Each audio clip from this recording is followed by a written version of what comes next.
good morning. I think pre-roll. Well, not pre-roll. Oh my god, I'm so tired still.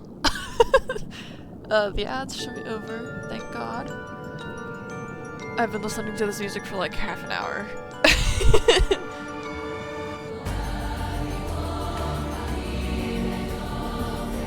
It's been a minute. It's been 2 weeks.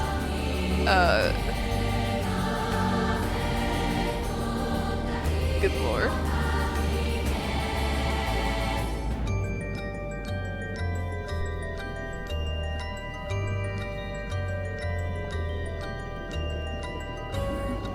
I'm really excited. I don't know what to say.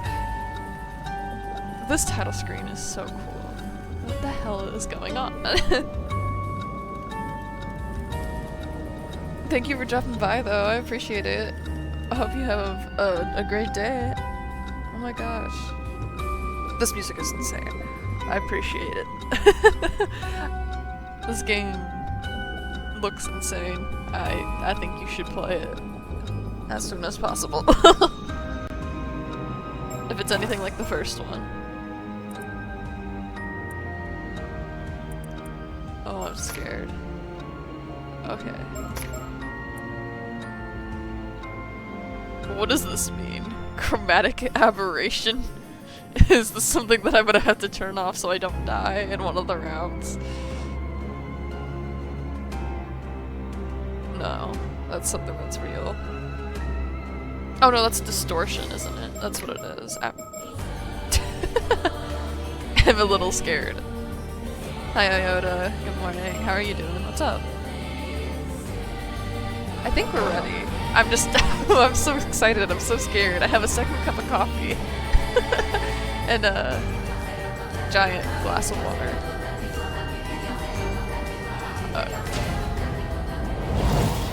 Oh wow. Hope you're doing well. Yay! It's my favorite storyteller. Hey girl. I already missed the line. I started clicking without reading. Allow me to introduce myself. I am the storyteller, your guide to the world of Paramecium. Now then, I understand you might be keen to dive into our story, but there are some important matters I must address first, so please bear with me a while longer. First, this game uses autosave. The game will automatically save at regular intervals, so you may stop playing at any time. When you wish to access these saves, or memories, if you will, you may call them forth from the load screen. Chromatic aberration is when the colors split out into their red, green, and blue around the edges. Okay, cool. I love this screen. This is so cool. Next, please look at the upper right of the screen. This is the menu button. Ooh, we're so... Oh my gosh, we're gonna... From here you can check the text log, view files, and adjust your settings for auto mode. You can also adjust the volume and other game settings in the options menu.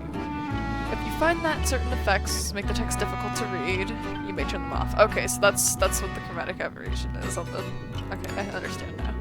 I recommend you check the brightness, controls, and other settings now before continuing. Wow! Okay, this is sick. Oh, I'm so excited. Phenomena and curses. Oh no. How many phenomena and curses do we got? That's worrying. Now let us go over the basic controls. When the game is in your control, you may drag the screen to look around at your surroundings. You will once again be able to move after this, so try taking a look behind you after turning back to me. Oh! There's nothing there. No, we're in a cave. That's scary. Wonderful, well done. You may also select the face of an individual in front of you to talk to them. Please go ahead and try with me. Really? Bravo, a fine display. There are times when you will be presented with options such as these. What is this place? Do not fear, you will come to know where we are eventually. Where are we? Where we are? Once you have seen every... Blah, blah, blah, blah. Okay. They're gonna kill me. It's been a minute. I don't like to talk. Once you have seen everything an option has to offer, a checkmark will appear next to it, like so. Who am I? Oh? So you've forgotten who you are, have you? But there's no need for concern. It is for that reason that I am here to guide you, after all. You may be confused at first, but continuing through the story should allow you to remember your true objective. That is all for my explanation on the basic controls. I will explain the other essential functions when the time is right. Thank you, sir. Ah yes, there is one more thing I wish to confirm before we continue. As you may know, I previously served as a guide to a different tale in the world of Paranormasight, one concerning the 7 mysteries of Hanzhou. You wouldn't have happened to be familiar with the events of that tale, would you? I am! I see.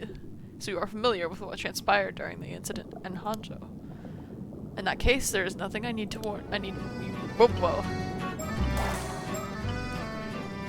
In that case, there is nothing I need warn you about. Well, I believe I have kept you waiting long enough.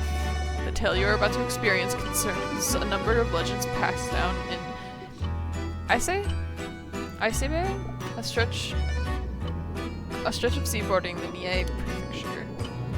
Just wrapping up at work on the day since Pride March. Annoyingly. Aww.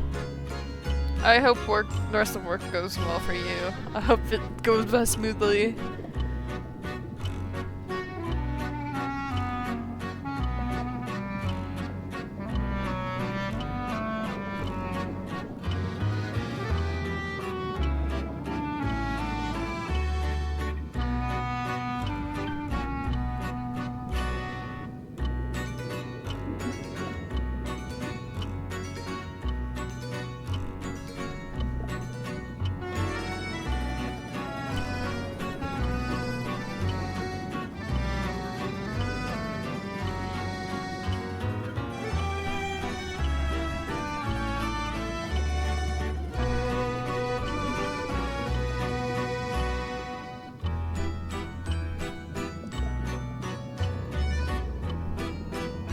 Specifically, those legends involving mermaids. Yes, as the subtitle suggests, our subject this time is the widely familiar mermaid. Since ancient times, a great many legends about mermaids have been passed down in countries all around the world. In Japan, many of the legends famously include the idea that eating their flesh grants immortality. I am familiar with that, yeah. Yup. The tale of Yao Bikuni, which continues to be told in such places such as Mikasa province of modern-day Fukui Prefecture, is perhaps the most well-known. These legends have spurred those with a yearning for immortality to seek out mermaids since ancient times. Of course, as I just mentioned, there are only some of many legends concerning mermaids that exist across the globe.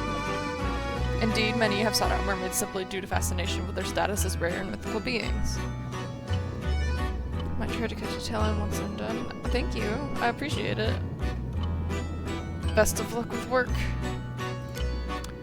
They have also served as the inspiration for countless creative and artistic works throughout the ages. Are you familiar with The Little Mermaid? It would seem that mermaids possess a mysterious charm that has captivated the human heart for a myriad of reasons, irrespective of era or culture. Mie Prefecture. It's located in the eastern part of the Kii Peninsula in central Honshu, and falls between Chubu and Kinki regions. The land of great beauty. Aww.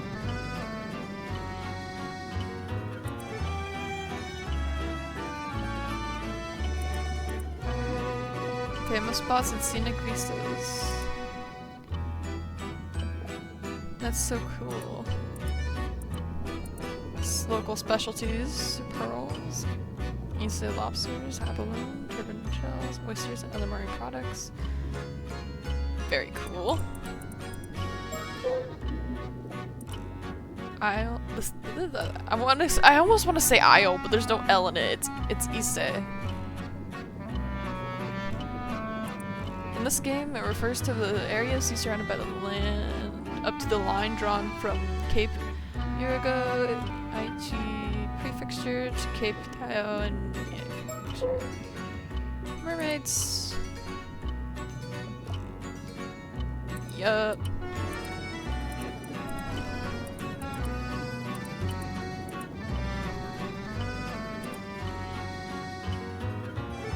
Thank you, Iota. I appreciate it.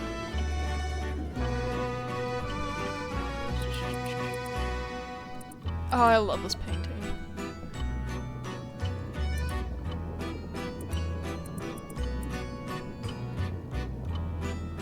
Yup, it's the dugong. My friend the dugong. Okay, very cool. Ah yes, the files added just now should provide a general overview of the terms that came up in our conversation. It seems you have already taken a look, but I recommend reading them if you have the chance. They may allow you to enjoy the story even more.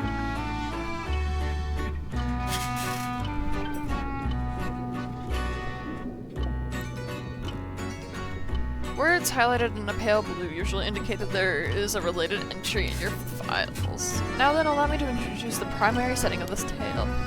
The majority of our place takes place... The majority of our story takes place on Kamishima, an isolated island in the waters of Ise Bay. Kamishima, an island situated between Natsumi and Shima Peninsula. Population of about 900. I lived in a town of like 500 most of my life. I understand the small island, small village type deals. The island's name comes from the turtle-like shape, with common mating turtle in Japanese. I know that because I'm a Dragon Ball fan.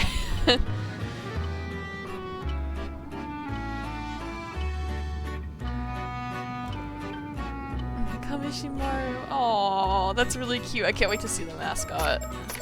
We're gonna have a great time. You will experience events through the eyes of a young resident of the island, one Yuza Minakuchi. Or wait, did I read that right? Oh wait, I got a profile. Aww.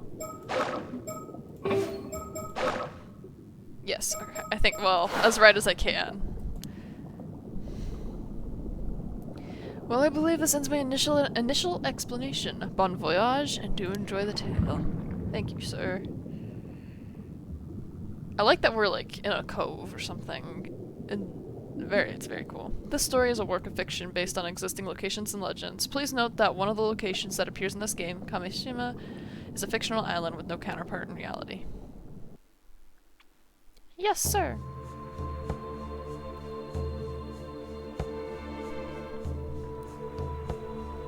Did you come to me, or did I go to you? I cannot recall whether it was a dream or reality.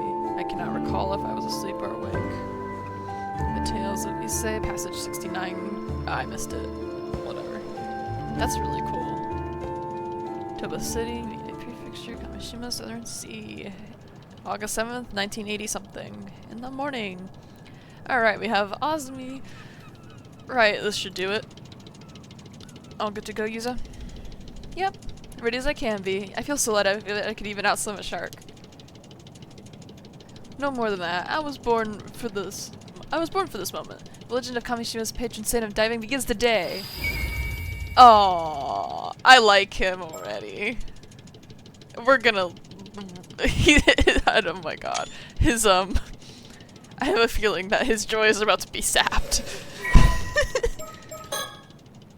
Yuza Minakuchi, male, apprentice Alma diver, 18 years old. A young man born and raised on Kamishima. Although generally quiet and serious, he has an eccentric side that often sees him make jokes and wisecracks with a straight face, catching whoever he's talking to off guard. After losing his parents in the large-scale maritime accident 5 years ago, he was raised by his grandmother, a veteran Alma diver, Tsuyu Minakuchi. He briefly found work at a seafood processing plant in Toba after graduating high school earlier in the year, but upon hearing that Tsuyu had injured her leg, forcing her to retire from diving and causing difficulties in her daily life, he quit his job after only 3 months and returned to Kamishima. At present, he is caring for Tsuyu while looking for work on Kamishima. Oh my god. I'll start talking normally sooner or later. and he has recently made the decision to follow in Su's footsteps and become an AMA diver himself. Although he has been unable to bring himself to enter the sea since the disaster 5 years ago, he is hoping that his previous aptitude for swimming will lend itself to a natural talent for AMA diving. His current diver rank is 1. Quiet and introverted as a child, he began to show more of an animated side upon befriending Azumi Kumoi, a boy his same age, and eventually became a common sight to see them getting up to mischief together. Although the maritime disaster 5 years ago saw a drastic shift in the way most of Kameshima's inhabitants treated Yuza, Azumi alone continued to treat him the same. Even now, it is not uncommon for Azumi to find himself caught up in Yuza's eccentric exploits, but he is always quick to laugh and follow his lead. That's really cute. Aww. Poor guys. Aww. If something bad happens to him, I'm gonna be really upset. Whoa, that sounds pretty impressive. But this is your first time diving out in the bay, so don't push yourself too hard, alright? Yeah, I know it's my first time, but somehow I'm brimming with confidence. I just know that I can land a massive haul if I try. Well, I'm glad to see you're raring to go, but make sure you don't go too far up from the boat at first. Azumi Kumoi. Best friend! Aww. 19 years old, occupation fisherman. A young man born and raised on Kamishima. He has been friends with Yuza Minakuchi since childhood. He has a friendly and caring personality, and his willingness to help those around him has made him someone islanders of all ages rely on in times of need. His father was a fisherman, and he accompanied him out to the sea on his boat at a very young age. From a very young age. As a result, he grew up never doubting that he, too, would one day become a fisherman. After his father died in a maritime disaster 5 years ago, his mother, an AMA diver, took on the responsibility of raising Azumi and his much younger brother on her own. During the closed season for diving, when his mother worked in the mainland, Azumi was responsible for looking after his brother. After graduating middle school, he refused his mother's suggestion to attend high school and quickly obtained a 4th-class boat pilot license while helping with fishing around the island. He is now able to take his father's small fishing boat, the Saiyan Maru, out on fishing trips on his own. He has a frank, easygoing relationship with Yuza, his childhood friend, and the two often get up to mischief together. Although he was happy for Yuza when he left to attend high school on the mainland and later found a job there, he also felt somewhat lonely. For this reason, he secretly welcomed the news that Yuza would be leaving his job and returning to Kamishima to take care of his grandmother. No need to worry, Azumi. You just focus on getting the grill ready. We're having a feast tonight. I'll hold you to that. Cute. Did we get to learn the diving mechanics already? I'm so excited. Yay! Follow the instructions to get used to the controls and press dive when ready. Oh, I'm so excited.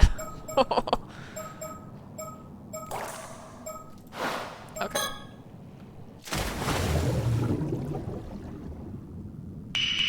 Begin. Okay, only 2 controls are needed. Move mouse, look around, left click, perform action. Swim, harvest, and return to boat, depending on the situation. Areas which creatures will are completed are marked with an exclamation point. Yes, sir.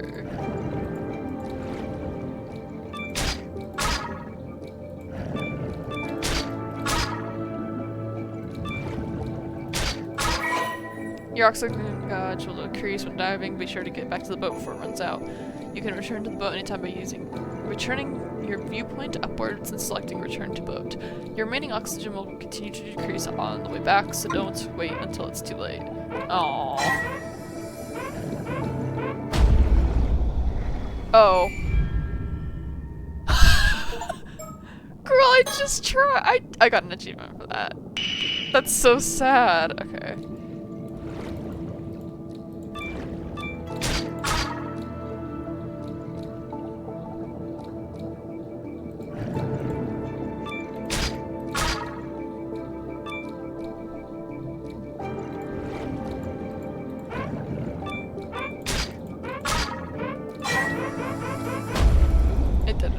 Okay, I can't actually, oh my gosh. We're not ready for this, are we?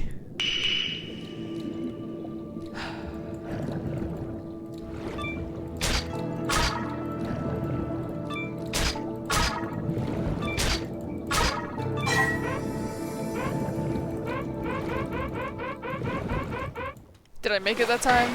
Thank God.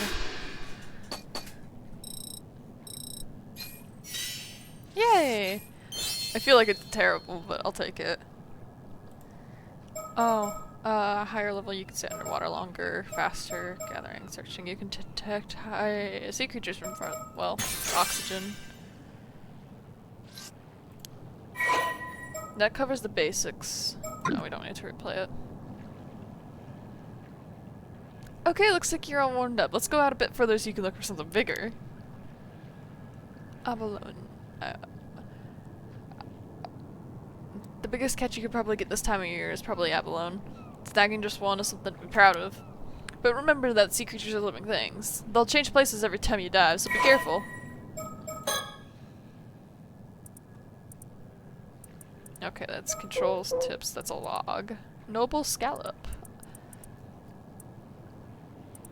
Sea urchin. I do want to try sea urchin, to be honest. I'm not very picky, I don't think, most of the time. I always want to try something new. Ama divers.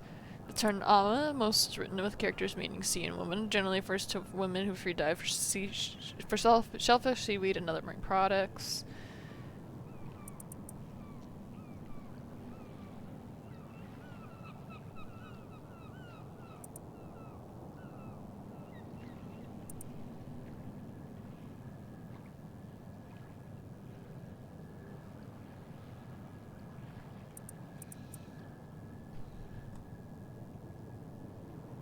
Very cool.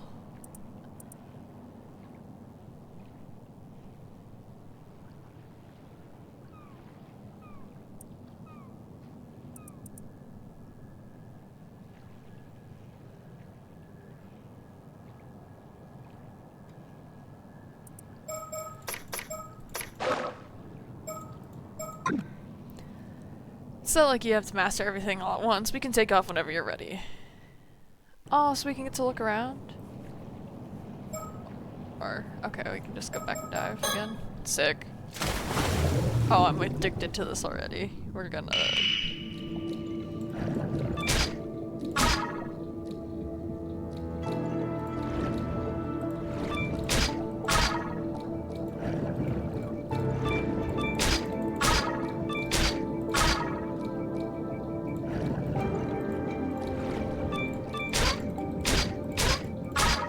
Oh, we're gonna die.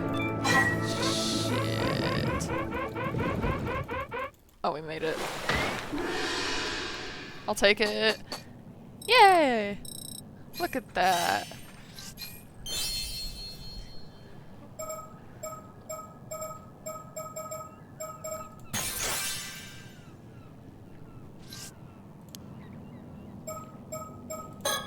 I don't want to stop diving at any point. I want to go crazy.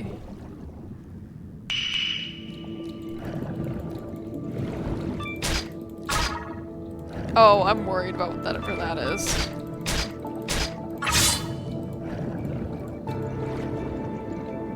No, please, give it to me.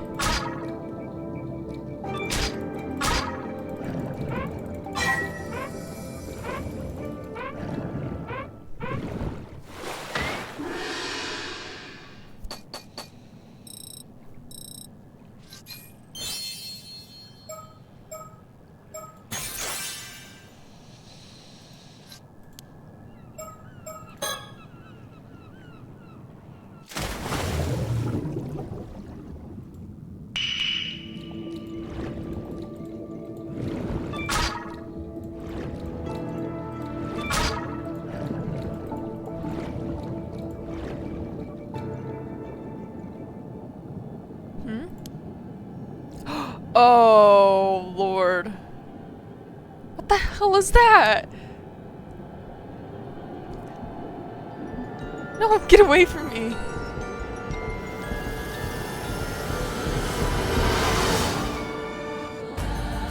Oh my god. Okay.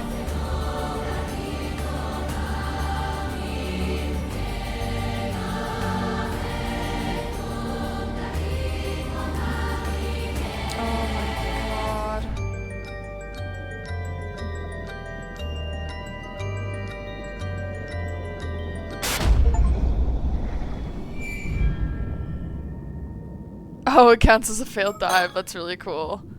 Okay, I was just curious because there was a question mark. I got an achievement though, so maybe it's all okay. That's scary. I don't know.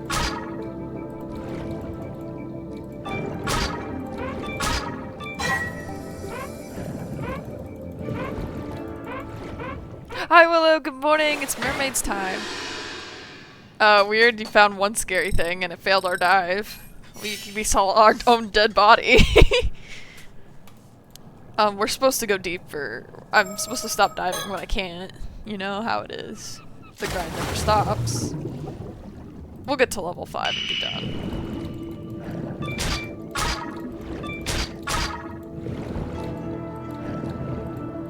How are you doing? What's up?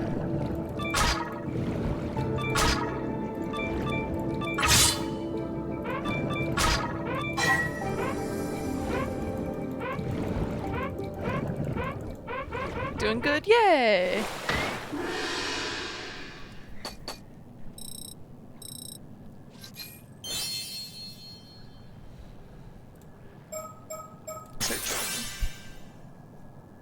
Okay. Diver rank 5. Okay, we can stop now. We can do what Azumi wants us to do. Right, let's leave it at that today. Good work out there, Yuza. You managed to get a fair bit of diving in, huh? I bet you feel like you've got a better grasp on things now. For sure, I feel like my diver's rank got up at least a little bit too. So, do you feel any different now? Did your body undergo any weird changes? Nope, I feel exactly the same. Nothing's changed, I'm the same old as I've always been. I guess we're a bit off the mark, huh? So what do you want to do now? Should we call it a day? Talk about the whole... Azumi? Before we head back, could we talk for a bit? Sure, what's up?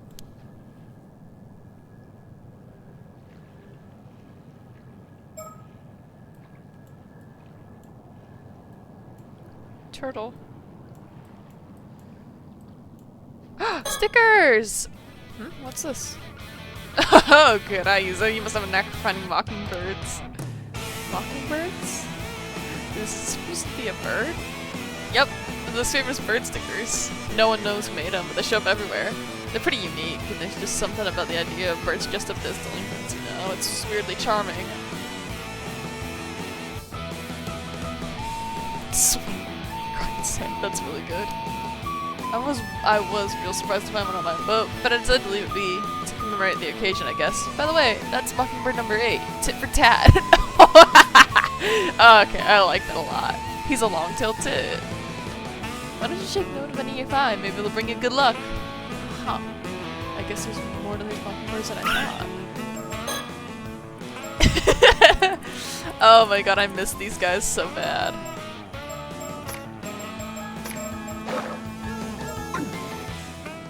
Fishing boat. The fishing boat. Seiin Maru belongs to Azumi's family. I don't have a boat of my own, so Azumi was kind enough to bring it out for me. It used to belong to his dad, so it's getting on in years, but he takes good care of it. It seems he's hoping to keep using it for years to come. Ocean. Kamishima is located in the waters near the entrance to Ise Bay. As such, there are strict regulations on both the times and places Ama diving is allowed. I see.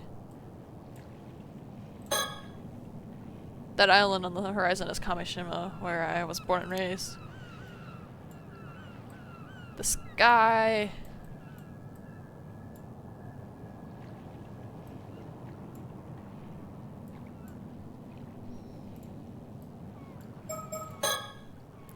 I'm still struggling to process what just happened. I've got to tell Azumi. This is Azumi Komi, my best friend. I've known him since we were both kids growing up in Kamishima. When I told him I wanted to become an Ama diver, he was quick to offer his full support. So when I was diving just now, a giant hole in the seabed. A giant hole in the seabed you've never heard of before? Yeah, the rocks around it look like they had only recently collapsed. So I think it's probably opened up within the last few months or so. Ah, now that you mention it, there was a pretty big earthquake around here about 3 months ago. Maybe that had something to do with it. Oh yeah, that's right. That would have been before I got back. Yeah, I went and investigated the hole, and then we saw our own dead body in it. So, and then the dive failed. So, anyway, if you saw a giant hole on the seabed, you'd be curious about it, right? I sure would. Curious enough to go try and take a look inside. It'd be pretty dangerous, but I guess I might, yeah. Right? So I went closer to try and get a better look. Did you see anything? Well, when I looked down into the hole, a ghost or something that looked just like me suddenly rose up from the depths. A ghost that looked like you? It swam towards me with its hand outstretched. It looked like it was trying to tell me something. Or maybe that it was trying... Wait, I can't speak. It looked like it was trying to hand me something. Or maybe it was trying to tell me something? Man. What did you do then? Did you take its hand? I did. I felt like I couldn't resist somehow. I guess even the patron saint of diving does foolish things sometimes. The only thing I was a patron of was carelessness and a lack of proper vigilance. Sounds like there wasn't much you could do about it, though. Hey, Yuza. That thing you ran into, do you think it could have been a Tomokazuki? Tomokazuki?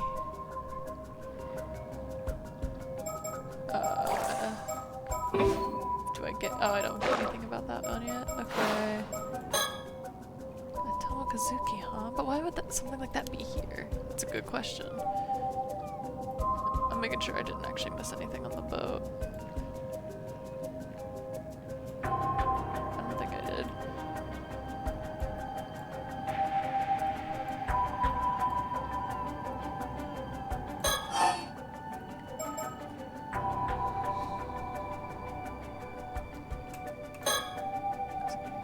Huh?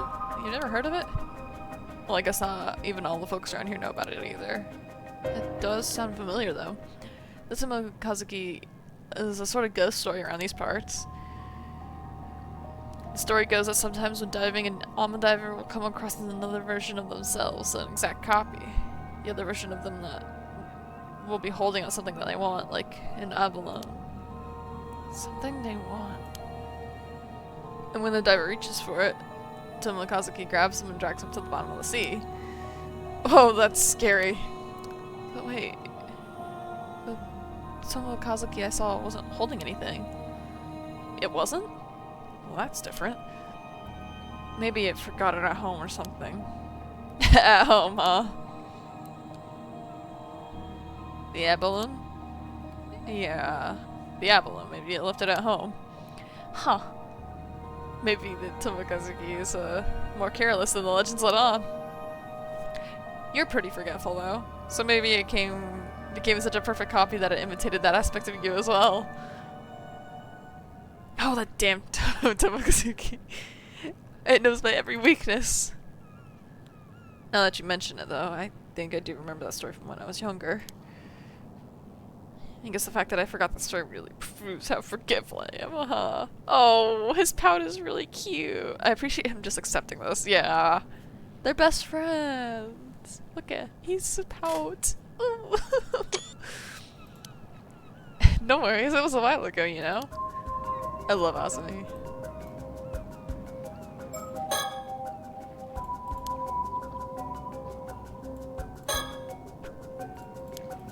I meant to click on your face, I'm sorry. So, did anything happen after you took its hand? I don't really remember. When I came back to, I was back outside the hole. I thought maybe I blacked out due to a lack of oxygen, and it had been some sort of hallucination. Yeah, I guess that's possible. But if that's the case, that means I stopped you just to talk about some hallucination I saw, and that would be super embarrassing. Some people do say that the Tomokazuki legends might just have come about because the divers seeing things when they ran out of air. But hey, it's no big deal, even if it was a hallucination. The most important thing is that you're safe. He's a real one, I love him.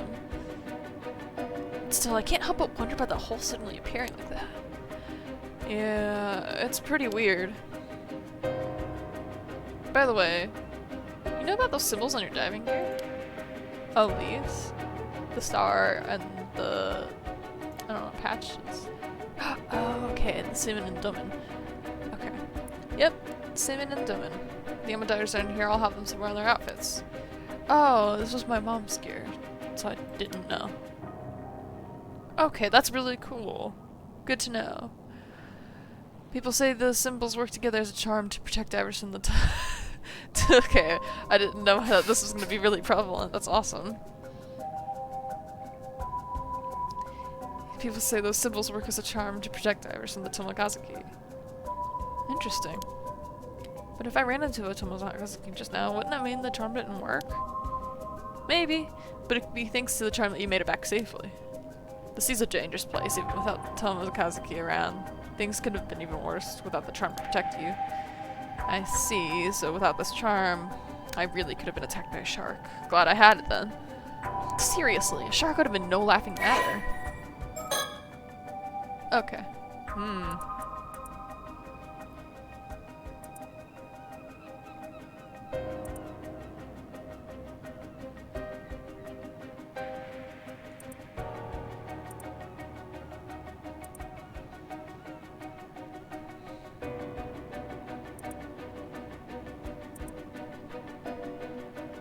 Okay, together diver. Cool, cool. The star-shaped symbol is known as Simon, and the lattice symbol is embroidered or sewn.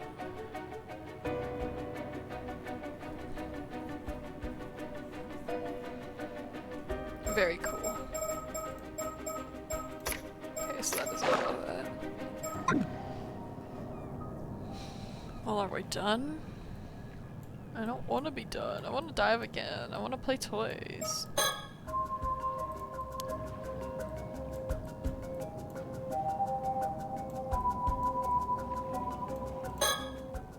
Hey Azumi, about the Tomokazuki now, just now? Kazuki? Oh, recollection. What is that supposed to do? Do you think it has anything to do with what we're looking into? Unlocked past recollection chapter. Yuza Minakuchi, something I want to do. Oh, hi storyteller. My apologies for the interruption. I'd like to take this chance to inform you about a unique ability of yours, the recollection feature. But to make things clear, I must first tell you about the story chart. From here on, you will return to this screen, the story chart, as it works in the story. You see, the story you will witness will not necessarily unfold in chronological order. The screen will allow you to see where each chapter lies in the grand scheme of things, as well as select where you wish to proceed next. The icon for each chapter. If the icon for a chapter is not dim, that indicates it has not been fully completed. Generally speaking, completing a chapter will unlock the chapter immediately after it. However, there will occasionally be times where a recollection button will appear during a story, as you experienced just now. Pressing this button will allow you to delve into a memory evoked by certain words in the text, which will in turn unlock a chapter, a past recollection chapter, for you to experience. A most remarkable ability, is it not? Once you have unlocked such a chapter, it will become available in the story chart for you to pursue as you wish. This ability will be key in unraveling the tale before you, so do be sure to press the recollection button when you see it come up. With that, please enjoy the continuation of this tale. If so... Could your mom also become an Amma diver because she wanted to find Tomokazuki?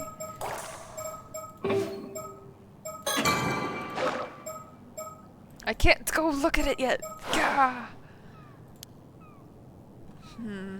But she wouldn't have worn something with this charm on it if that were true, right? Good point.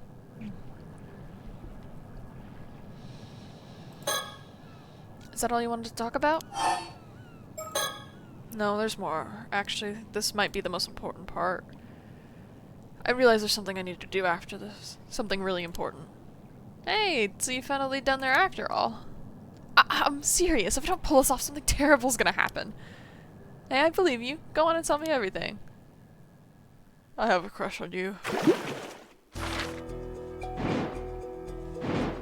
Okay, I see. Memories of last summer. Okay, so let's go do this recollection. A day before he sets off for the sea as an ama diver, Yuzo Minakuchi asks Azumi Koi to meet him at the Kantekisho Mountains. Hi, Willow. Don't worry. I see. If you say you want to be an ama diver, then of course you got my full support. Oh, they're casual outfits. Oh. But something tells me you're not just doing this for Suyu. People are bound to talk if you become an ama diver here. You must have some other reason, one big enough to risk everyone running their mouths. I knew I couldn't hide anything from you, Azumi. It wouldn't even take me 0.2 seconds to see through one of your lies. So what's up? Tell me everything. Do you love me? I like these two, they're so cute. These are the ruins of an old wartime building, the Kantekisho. The building's been abandoned, so hardly anyone ever comes here, which makes it the perfect place for private meetings. I see. Wartime structure atop a hill in eastern Kamishima. Observing the impact of points of shells fired from a testing range. Okay. It was abandoned after the Second World War. Figures.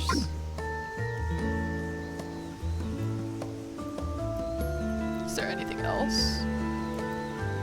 I have a feeling there's a bird in here. If they love me, there'll be a bird in here. No bird. Not one bird.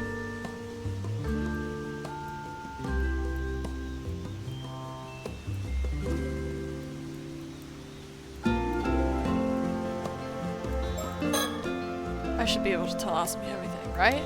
Oh. I love trespassing on old haunted ruins. Wartime ruins. Even though he's got a lot on his plate, Azumi agreed to meet up the moment I said something. He's been looking out for me ever since I came back. I couldn't ask for a better friend. Hey, Azumi. What I'm about to say is going to sound pretty crazy. You still want to hear it? Sure, bring it on. Thanks, I'll come right out and say it then. I'm looking for a mermaid, and I need to find one by tomorrow. Oh, I love these two so much, it's gonna kill me bad. It's gonna kill me bad. Oh, a mermaid, huh? And by tomorrow at that. That's gonna be tough. I'm being serious. I've never been more serious. I really do have to find a mermaid by tomorrow. I can tell you're not joking about the look on your face. You've got some sort of reason for saying this, right? Go on, I'm listening. Thanks, Azumi. Oh, I love these two. This is really good. I feel like there should be a bird in here, but maybe I'm crazy. There should be a mockingbird. Oh, I did not mean to click on him, I meant to click on his face. Is it okay if I talk a little about the disaster 5 years ago? The disaster, huh? If you're okay with it, sure. I was in middle school at the time, and my parents had taken me out on the bay in a little fishing boat. A massive storm came out of nowhere and sank all 3 fishing boats that got caught up in it, and I was the only one who survived. Yeah, it was really terrible. Southern Sea disaster. A localized storm that broke out in the sea to the south of Kamishima around 5 years ago, resulting in a maritime accident which a total of 10 people went missing. Oh, man. 3 fishing vessels that had set out to sea from Kamishima were suddenly caught in an unanticipated storm and foundered, leaving all but 1 of the 11 fishermen and ama divers on board missing. When the ships were later dredged up and searched, not a single body was discovered. The sole survivor was Yuzo Minakuchi, who was a middle school student at the time. His parents, Tsuisuke Minakuchi and Mare Minakuchi, as well as Azumi Kumoi's father, Kyokichi Kumoi, were among the victims. Locals in the area reported an eerie rumbling from the sea the morning of the incident. List of casualties: medium-sized fishing vessel Daiichi Kusoi Maru, foundered. Captain Kyuchi Kumoi and all 5 crew members. Small-sized fishing vessel Ome Maru, foundered. Captain Yukichi Nishikawa and 1 passenger, identity unknown, reported missing. Oh. Small-sized fishing vessel Minakuchi Maru, foundered. Captain Tsuki Minakuchi and 1 other crew member reporting missing. 1 passenger recovered with slight injuries associated with amnesia due to psychological trauma. Ah. When the boat of the Minakuchi family was about to sink, Mari and Tsuki put a life buoy on their son Yuza and helped him escape the boat before the waves engulfed it. Despite the slim chances of survival in such a dire situation, Yuza was miraculously found drifting into the sea next day, still wearing the life buoy, and was successfully rescued. Although he had no external injuries, the shock of the accident left him in a state of confusion, and he has little memory of what happened at that time. The accident plunged Kamishima into a state of deep sorrow. Fishermen and divers temporarily stopped fishing to mourn, and a memorial was erected to honor the loss. Perhaps due to his memory loss, sole survivor Yuza appeared relatively composed in contrast to the grief of those around him. Many found this unnerving, and Yuza became increasingly isolated from the rest of the community. Azumi Kumoi, himself having lost his father in the accident, tried to support him however he could, reasoning that he was still better off than Yuza, who had lost both of his parents before his very eyes. As investigations continued, questions arose about what the Minakuchi family had been doing in the vicinity of the disaster despite not having gone out to fish. Yuza only remembered his parents telling him to come with them, and the purpose of their excursion remains unclear to this day. It was not long before the speculation began that Mari Minakuchi had done something to incur the wrath of the god of the sea, and the islanders, already suspicious of her due to her mysterious background, were quick to condemn her, citing the sudden, localized nature of the storm. In contrast, the only words of sympathy were spoken for her husband, Tosuke. Oh.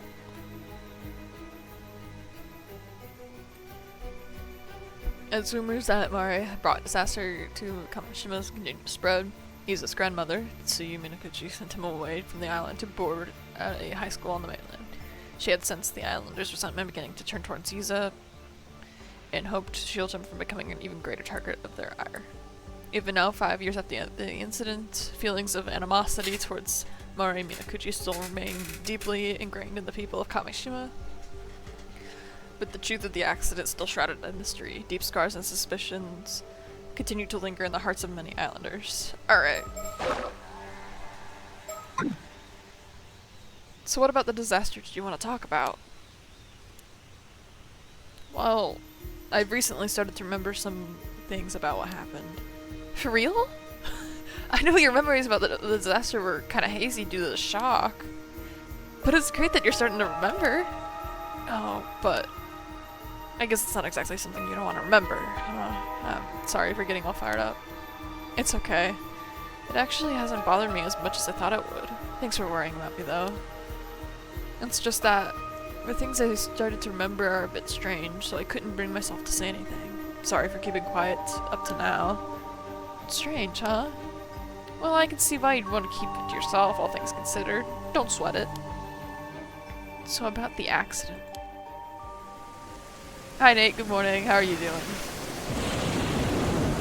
I ran into the storm, a boat got caught and whirlpool and started to sink. My parents gave me a life buoy and lowered me into the water. They were frantic, and I was too stunned to do anything but go along with what was happening. I can imagine. That must have been really scary. The waves were knocking me around, so it took everything I had just to hold on to the buoy. In the end, I just watched as the boat was swallowed by the water, and I couldn't do anything else. There wasn't anything you could have done to follow Yuza. But right after that, this huge wave came crashing down on me, and I got dragged down into the depths of the sea, life buoy and all. Huh?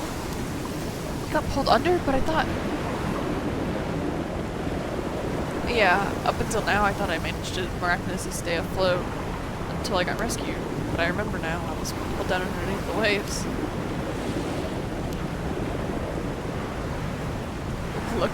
Low-key easy as hell, but I gotta be here, you're super peak. I'm so happy. Thank you for dropping by, even though you're tired. I couldn't breathe, I was so sure I was going to die there. But then someone grabbed my hand. Wait, are you saying what I think you're saying? I was barely conscious by that point, so it's not like I saw them clearly or anything, but I'm certain someone was there with me. Someone who grabbed a hold of me and pulled me to safety. And from what I can remember... You're saying they were a mermaid? Exactly. So you were saved by a mermaid? I'm sure of it, and it looked exactly like what first comes to mind when you hear the word mermaid. A real mermaid, huh? But it was a really extreme situation, so it's entirely possible I was just seeing things. Which would mean I called you out here just to talk about some hallucination I had, and if that's the case, I'm going to be super embarrassed. I mean, you're standing here talking to me now, right? So you must have gotten out of that situation somehow. I can't imagine any normal person being able to stay afloat in a storm like that, let alone managing to save someone. Same. You would have to be some sort of superhuman or something, or not human at all. Man, who would have guessed there were mermaids out here in Issei?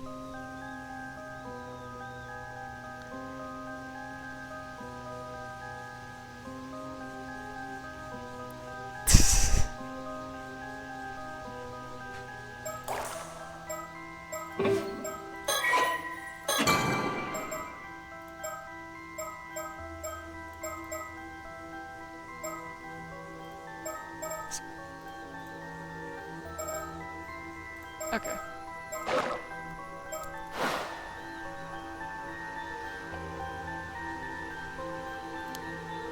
Makes sense. So that's why you're looking for them, huh?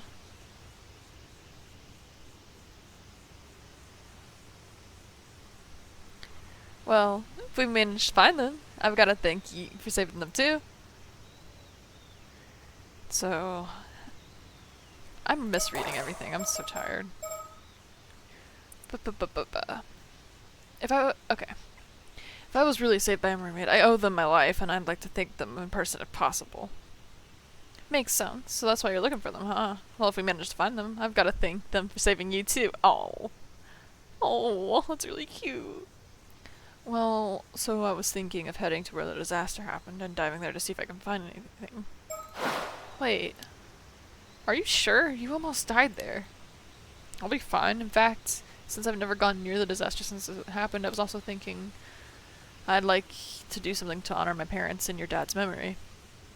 Yeah, I'd like to at least offer flowers if nothing else. The others always have kept their The others here have always kept their distance, but it's not like going there is forbidden or anything. Let's do it! Thanks, Azumi. I owe you one. I love you.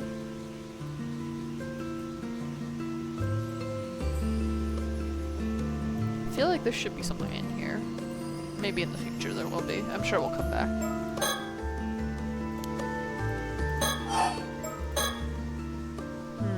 But there's no guarantee the mermaid will still be around there, right?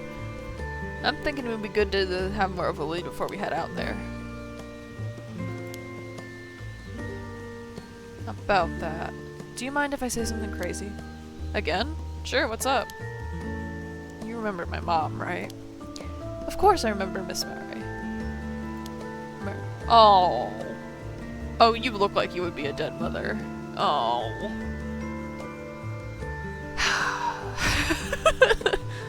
Well, she wasn't originally from Kamishima, but she met my dad and when she moved here and ended up marrying him.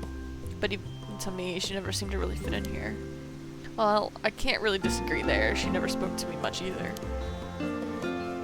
Some people even already told me not to talk to her, you know? Said she was suspicious because we didn't know anything about her. Just stuff like that. I guess that's understandable. She didn't really involve herself in the community activities and almost never participated in local events. Hi, Jamie. When does Parent Norman show up? I don't know. How are you doing? What's up? Felt like she was always keeping her distance from other islanders somehow. 20 years here, and she was still considered an outsider. Yeah, I never know how to bring it up to you, but I always kind of wondered, is there some sort of reason for that? Not as far as I know. I hope things get better, Jamie. I'm sorry. I'm doing alright. Dad and Gran never seemed to mind, so I figured that's just how she was. But looking back at things now, it was pretty weird.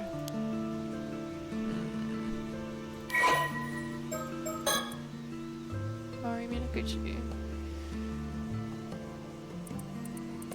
More than 20 years ago, Mari Sonakawa arrived on Kimishima with no possessions to her name, expressing that she had taken a liking to the local environment and wanted to move there. However, she remained tight-lipped about her background, only revealing that she was from a small town out in the mountains and that she had to leave her home for undisclosed reasons. Although her request to move to Kamishima was accepted, many islanders remained suspicious of her. After settling on the island, she showed interest in the Ama lifestyle and eventually took it up after displaying a talent for freediving, with Tsuyu Minakuchi acting as her instructor. During this time, she grew close to Itosuke Minakuchi, Tsuyu's only son, and eventually married him a few years later. She would go to town to have a son of their own, who they named Yuza. Ask anything within reason. How many apples tall are you? I hope at least 3. I have done the apple calculator. I think I'm like 18 apples tall.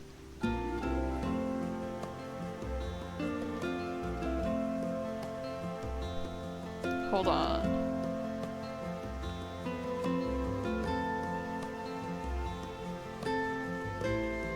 I will look it up again.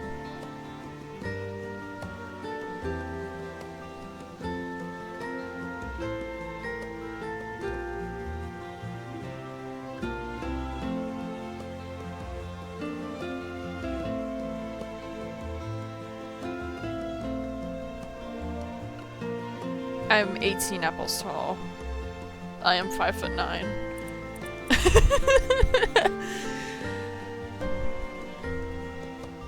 Okay. Despite this, Mari was unable to fully shake the air of mystery that surrounded her, and many islanders continued to question whether her presence on the island might cause trouble down the line. Something of a free spirit, her non-conformist ways, and somewhat naive personality meant that she was often absent from local activities, leading to further criticism from a portion of the population. Some reported frequently spotting her wandering the island after she first moved to there, seemingly looking for something or catching sight of her doing something on the shore in the middle of the night. Fortunately, her mother-in-law, Tsuyu Minakuchi, was a person of no small influence on Kamishima, and no one dared openly persecute Mari under Tsuyu's watchful eye. The 3 generations lived peacefully under the same roof for more than 10 years, until Kamishima's southern sea disaster tore them apart. Since her disappearance in the disaster 5 years prior, a growing number of people have accused her of somehow being responsible, citing her various instances of suspicious behavior as the justification. Why is everyone taller than me? I don't know. How tall are you, Jamie?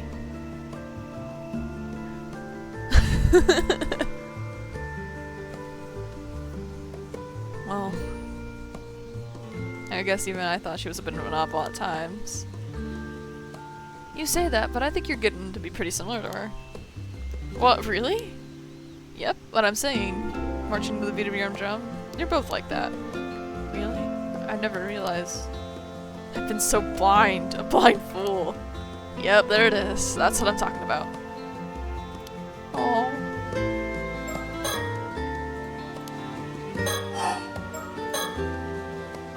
But why'd you bring up your mom all of a sudden? 5'6". All of my friends are like 5'6". I swear to God, everybody I know is 5'6". I'm lying. Almost all of my friends are not 5'6". But a lot of them are. A disproportionate amount of people are 5'6". That's awesome.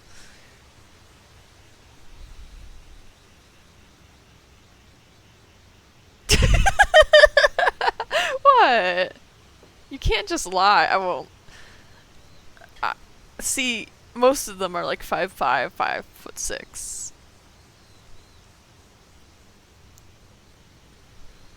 Otherwise, they're like they break like 6'2", which is really funny. Like, I'm very in the middle in my groups.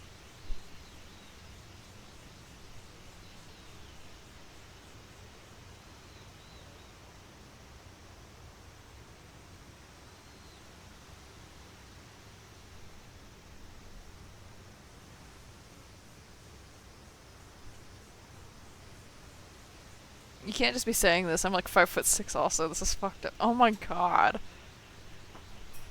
That's insane. Okay, anyway. Video game.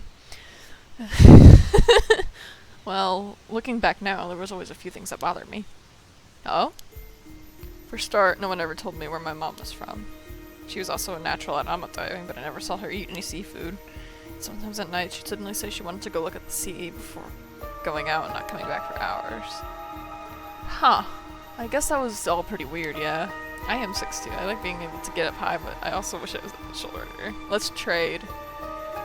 I wish I was a little bit taller just because my sibling is like 6'2" also, and it pisses me off.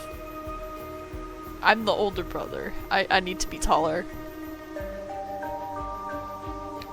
That's not all. When I was sorting through my mom's belongings, I found this. We usually keep it in the family altar, but I brought it along today to show you. Ooh, the rainbow fish. What is that, a fish scale? It's huge. It's gotta be at least 7 or 8 centimeters long.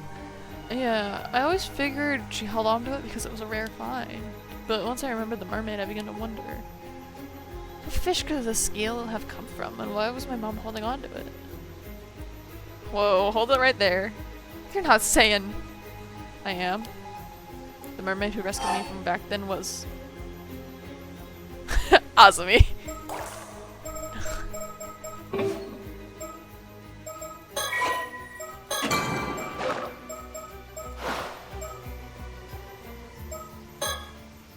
I think it was my mom. What do you think?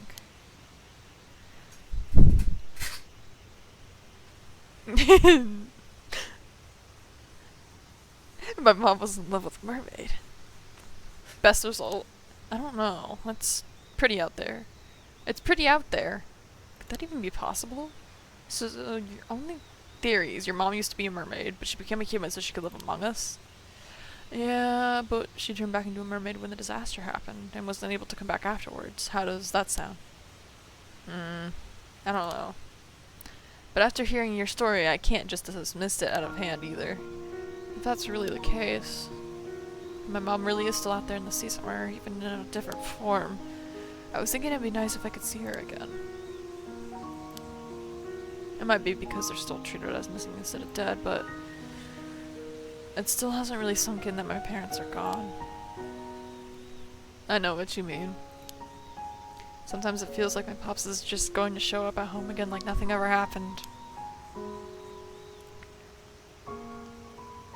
Even if your mom's alive, I guess it'd be hard for her to show up if she's back in her mermaid form now.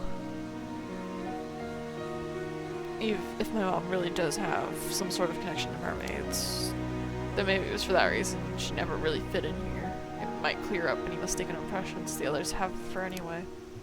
I see. So you think that by trying out Ama diving like your mom did, you might be able to find something out? And maybe if you're lucky, you'll run into a mermaid in the process. Yeah. And if I really am descended from mermaids somehow, it's possible that diving might awaken something in me. Oh, that's what they were talking about earlier. Okay. Oh, right. I hadn't thought of that. I guess if you're like sibling convinced, we'll know for sure that you're a second generation mermaid. Okay, I think I've gotten the gist of what you want to do now. Thanks for understanding, Azumi. I haven't been happy with how people have been treating you ever since the disaster either, and what they say about your mom. If there's anything I can do to clear the air, I want to help. Thanks, I appreciate it. Though I don't know how people will react if you suddenly start talking about mermaids. It might be best to keep quiet about that part for now and just say you're looking into your mom. What do you think? Yeah, I think that would be for the best. Okay, now we've got that settled. How about we head out tomorrow morning? That sound good to you? Yep. I've been doing some training in secret, so I'm all set. Yay! Has anything appeared in our surroundings since then?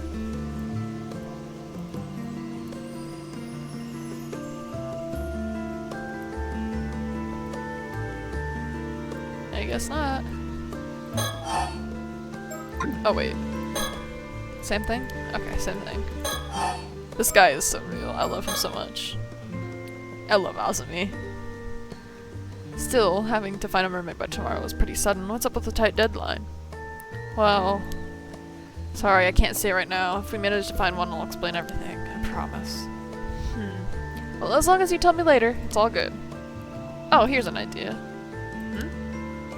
If you're into that much of a rush, how about we talk to Tsukasa and Sato? Maybe they'll be able to help out. I wonder. It would be nice to have more help. But would they even believe me? The whole thing is pretty crazy after all. Besides, Tsukasa's going back to the mainland soon. I'd hate to bother her now. True. But knowing Tsukasa, she might be surprisingly on board with the whole thing. Oh my god. See, I knew he'd be here. Oh my god. Oh, they're so cute. Whoa, speak of the devil. God, what did you two get here? Oh? Talking about something you didn't want us to hear, were you? Boys will be boys, I guess. Childhood friend! Tsukasa Owa? Yes, I am. Female high school student, Princess Alma, diver, 17 years old. Girl born and raised in Kamishima, she has a bright and friendly nature and inquisitive personality. Currently in her second year of high school, she boasts excellent grades and sharp intuition. Wow.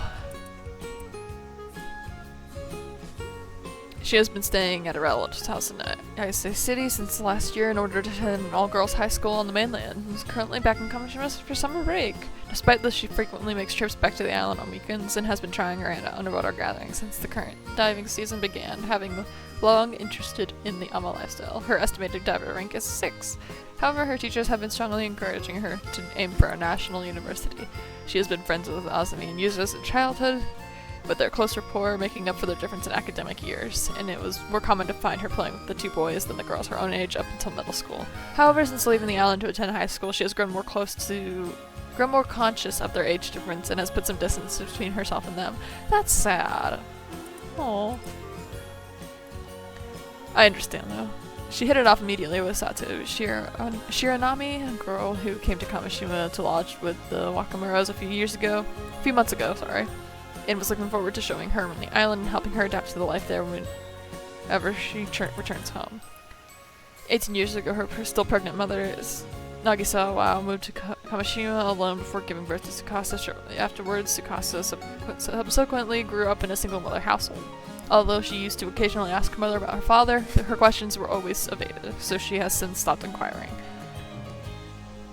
However, the fact that her mother never seems to have any financial difficulty despite not working has led her to quietly suspect he might be involved in some way. She's really cute. Hey, you've got us all wrong. We weren't talking about anything like that. Yeah, you gotta hear me out, Tsukasa. I was powerless to resist. I refused at first, but Azumi insisted in... Oh, tell me more. Oh my god.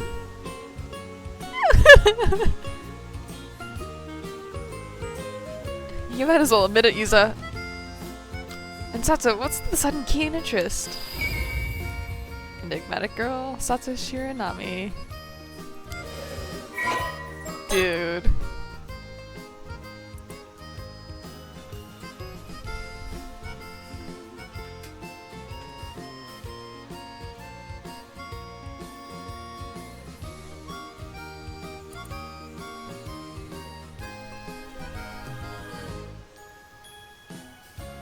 She looks like she's...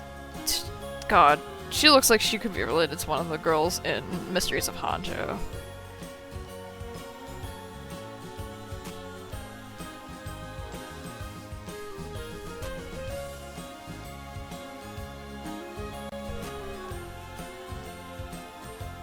There's something about her face, but it might just be art style I'm misremembering. They're really cute though. A mysterious girl currently lodging with Shinobu Wakamura, a local Kamishima magnate. Roughly 3 months ago, Sato arrived on Kamishima claiming she was the child of a relative of the Wakamuras. She had showed no sign of attending school or doing any sort of work, instead spending her days holed up in the Wakamura household, leading to many islanders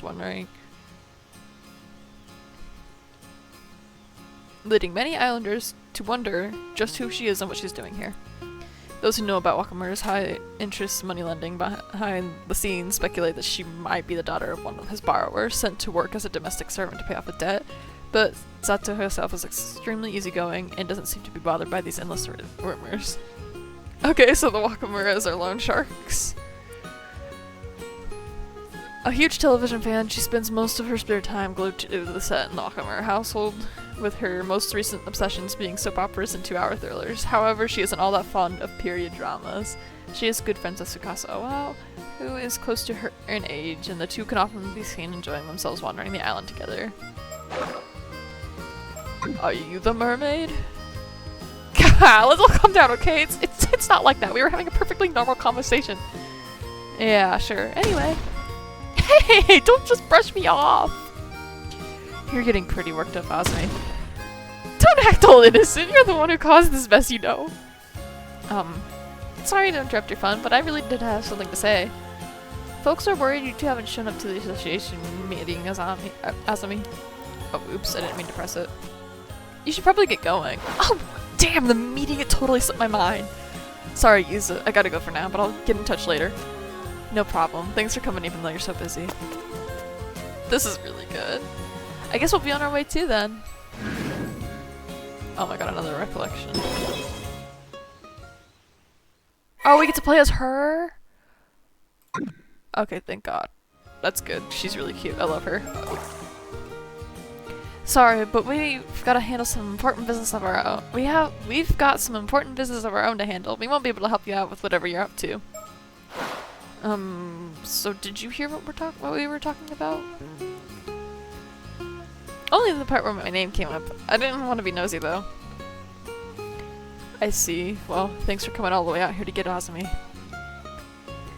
I don't know what you guys are up to, but you've piqued my interest. Be sure to tell me about it later, okay? Anyway, see you later. Come on, Sato. Roger. Power of girl with glasses. It's true. Oh, one more thing.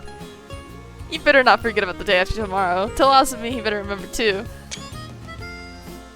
What's that supposed to mean? I'm so excited. Sure, I'll tell him later. She's so cute. I love her.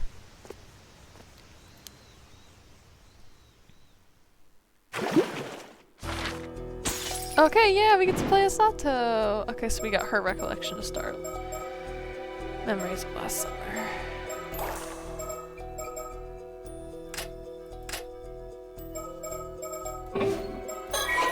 So far, I'm okay with having just slot 1.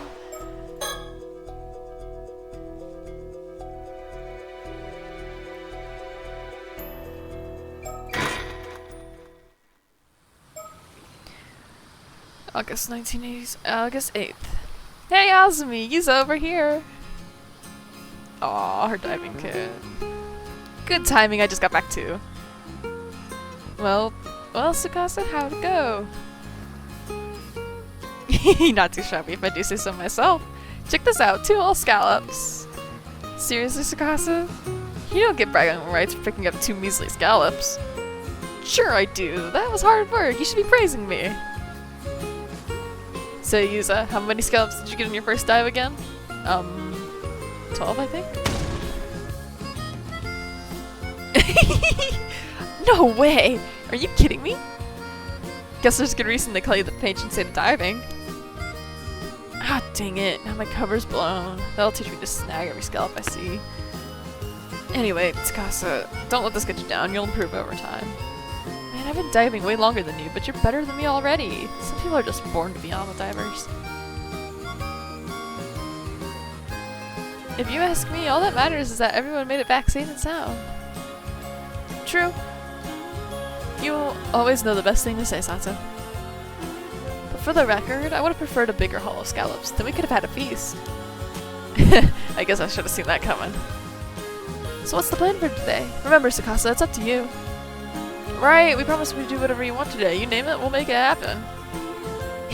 That's more like it. Let's see. First of all, I want all of us to go for a swim in the sea. Oh yeah, she's leaving soon, so this is probably like a goodbye hangout. She's going back to school. Ooh, sounds great. Can't even remember the last time we did something like that, just for fun. Right? I want us to forget work and just enjoy the sparkling sea for a change. I even brought a new swimsuit for this. You've got one picked out too, right, Sato? Sure do. Then after that, when it gets dark, let's set up some fireworks. Ooh, fireworks. Alright then, let's have a barbecue on the beach and cook everything that we caught today. Sounds like a plan, just leave it at us. Everyone ready? Let's do this. I like them so much. Ooh, that makes sense. I was gonna say birthday. It could be her birthday too. I thought it was birthday at first, but I remembered that she's leaving soon to go back to school.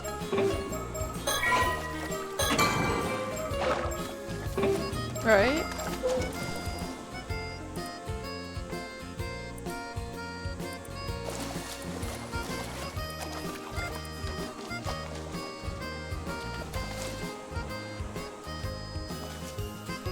I don't know. Ah, there's a shark and it's coming this way. Better watch out, Azumi. That was close on Azumi. What the heck? I'm a good swimmer, but there's no way I'm good enough to outswim a shark. Oh, that's so funny. Oh. Oh. I love this so much. It's okay, I'll keep it pinned down. Just get out of here while you can. And here, take the spin. Something to remember me by. Keep it with you always. Sorry, Yuza. I don't really dig shark fins that much. Ugh, my heart. Oh my god. Oh, I like them a lot. Look at the sea. It's like this. There's diamonds floating on the surface. It really sparkles, huh? Sure is pretty. Oh, that shark's pretty cool. I should have picked a shark instead of a life buoy. But he's having such a blast. I can't ask. I can't bring myself to ask for a ride on it. She's not in the water. She's a mermaid, isn't she? Or related. Maybe that's... Oh wow, it's so pretty. One grilled squid coming right up. Don't throw it, it's piping hot. You're getting squid juice everywhere. Let's see how you like it. Catch this. Ow, ow, ow, that's hot. You did that to yourself. Oh, they're so cute. It hurts bad. Hey, check this out. Check out this huge sea snail at Tsukasa caught. It's massive. That's right, I may still be a rookie when it comes to scallops, but I got a haul of sea snails to make up for it. So you know, Azumi, have as many as you want. Hey, can I borrow that lighter? Sure. Oh. Want some squid too? Oh, so I can just grill it directly? Yeah, that's Kamishima's specialty, fireworks style squid. Wait, you're actually doing it? The juice is going everywhere where it burns. Oops, sorry, my hand slipped. There it is, the famous Yuza one-man show. Oh. Something bad is gonna happen to these girls.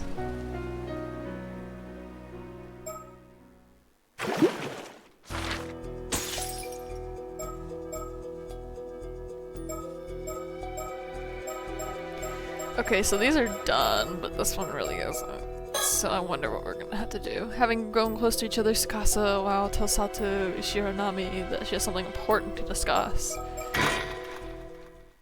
Alright, it's girls' night. Sato, you got a sec? Hmm? So, I was hoping to get a little bit of advice. The thing is, you're the only one I could really talk to about this. Sure, what's up? If you got a problem, leave it to me, Kamishima's living, walking, talking encyclopedia. Wow, that's a pretty impressive title, Miss Encyclopedia. Although I think walking, talking kind of implies her living already. Either way, I hope you can help. You know that even if it kills me, I'll squeeze every last brain cell I've got to help you, Tsukasa. Right, you're supposed to be a living encyclopedia, so please don't go dying on me. Thanks for being there for me, though.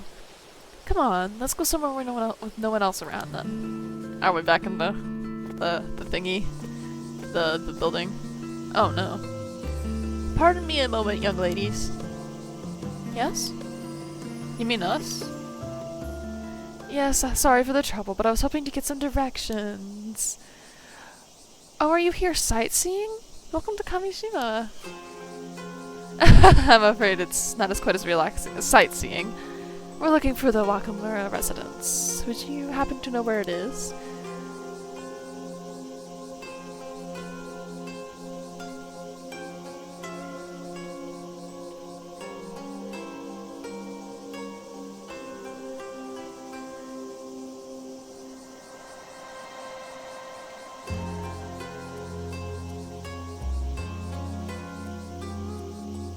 I'm sorry, these people look familiar. I don't think they were in Hanjo, but sometimes I get faces mixed up. The Wakamura residence? May I ask who you are? Oh, of course, please pardon my manners. My name is Yumiko Shiki, a housewife from over in Tokyo. Housewife. Tokyo housewife. Oh, a housewife. And this here is Soto Kiryu. He's something like an assistant to me. My pleasure. Oh my goodness.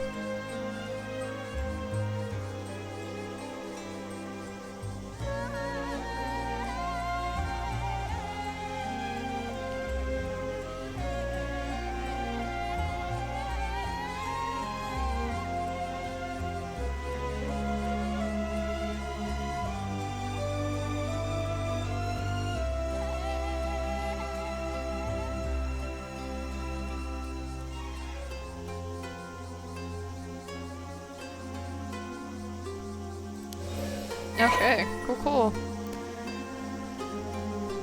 Twitch just closed on my phone. Why did it do that? Housewife from Tokyo. Age secret. 25. Man from the Kamishima. Who visited Kamishima? Okay.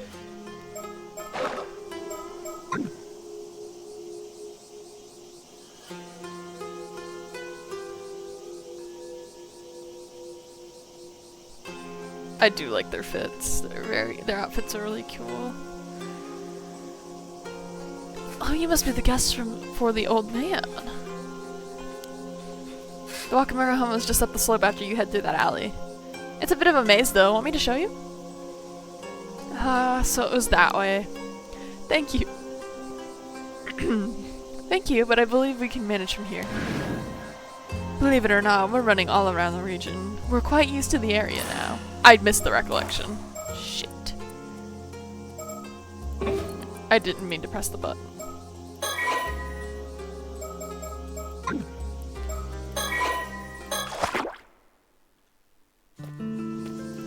We're just gonna speed back through that.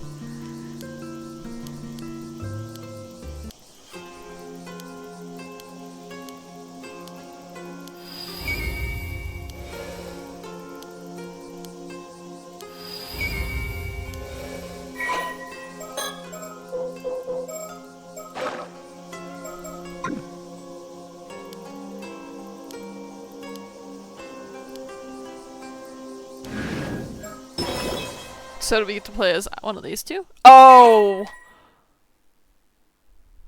Uh-oh! That's not good. Tsumigara investigation. We get to play as her, it seems. Got it! Take care then! Ma'am? Is something the matter? No, it's nothing. I'll tell you later. We'll be on our way, then. Sorry for stopping you. That's not good. Huh. Those two had a really strange vibe. The old man sure gets some unusual guests. Yeah, there's something about them. Do you think that's the kind of aura that sorcerers would give off? I know what you're getting at. I've heard those rumors too. Everyone's saying that old man Wakamura has been super reliant on some shady sorcerer lately. Shinobu Wakamura. Most influential person on Kamishima.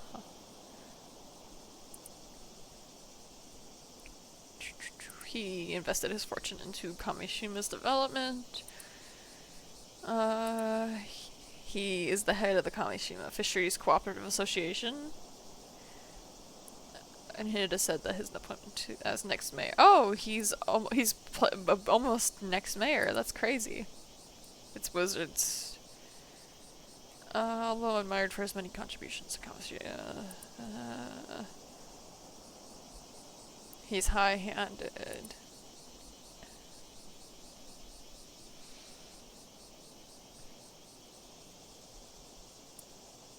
It is said that he had recently become an adherent devotee of a certain famous sorcerer in Tokyo. Wow. They did say that they were from Tokyo. Maybe they really are sorcerers. Yeah, whatever. Come on, Sato, let's go. Yep.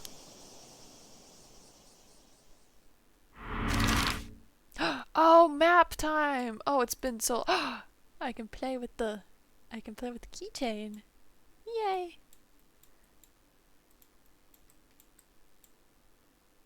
Yay!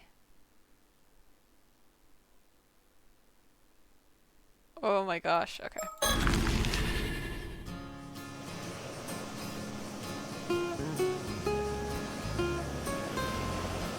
Okay, this spot should work just fine. Oh man, now that I'm really about to talk about it, I'm getting really nervous.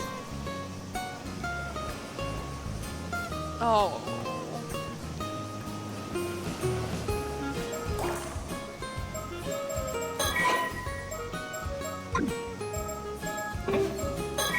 I want to look at the story chart real fast.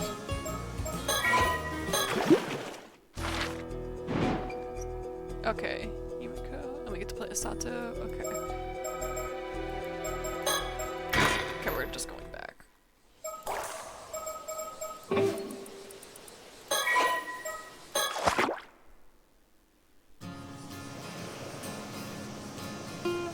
Okay. Wow. Look at all this. God, this game is beautiful. This is... wow. This little bay is quite hard to find, so hardly anyone ever comes here, including tourists. Which makes it a great place to talk in secret. Sound of the waves and cicadas around, it's your typical summer day.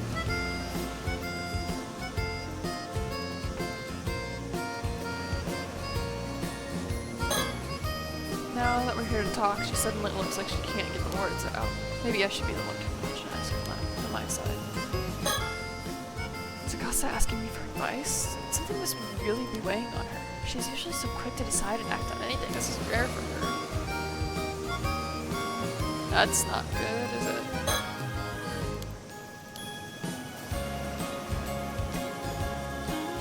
Yeah, I think that's everything. Let's talk. Alrighty. You said you wanted some advice, so let's hear it. How can I help you, Miss Tsukasa? Well, I do want your advice, but I'm not really sure where to start. How? I guess this really isn't an easy topic for her.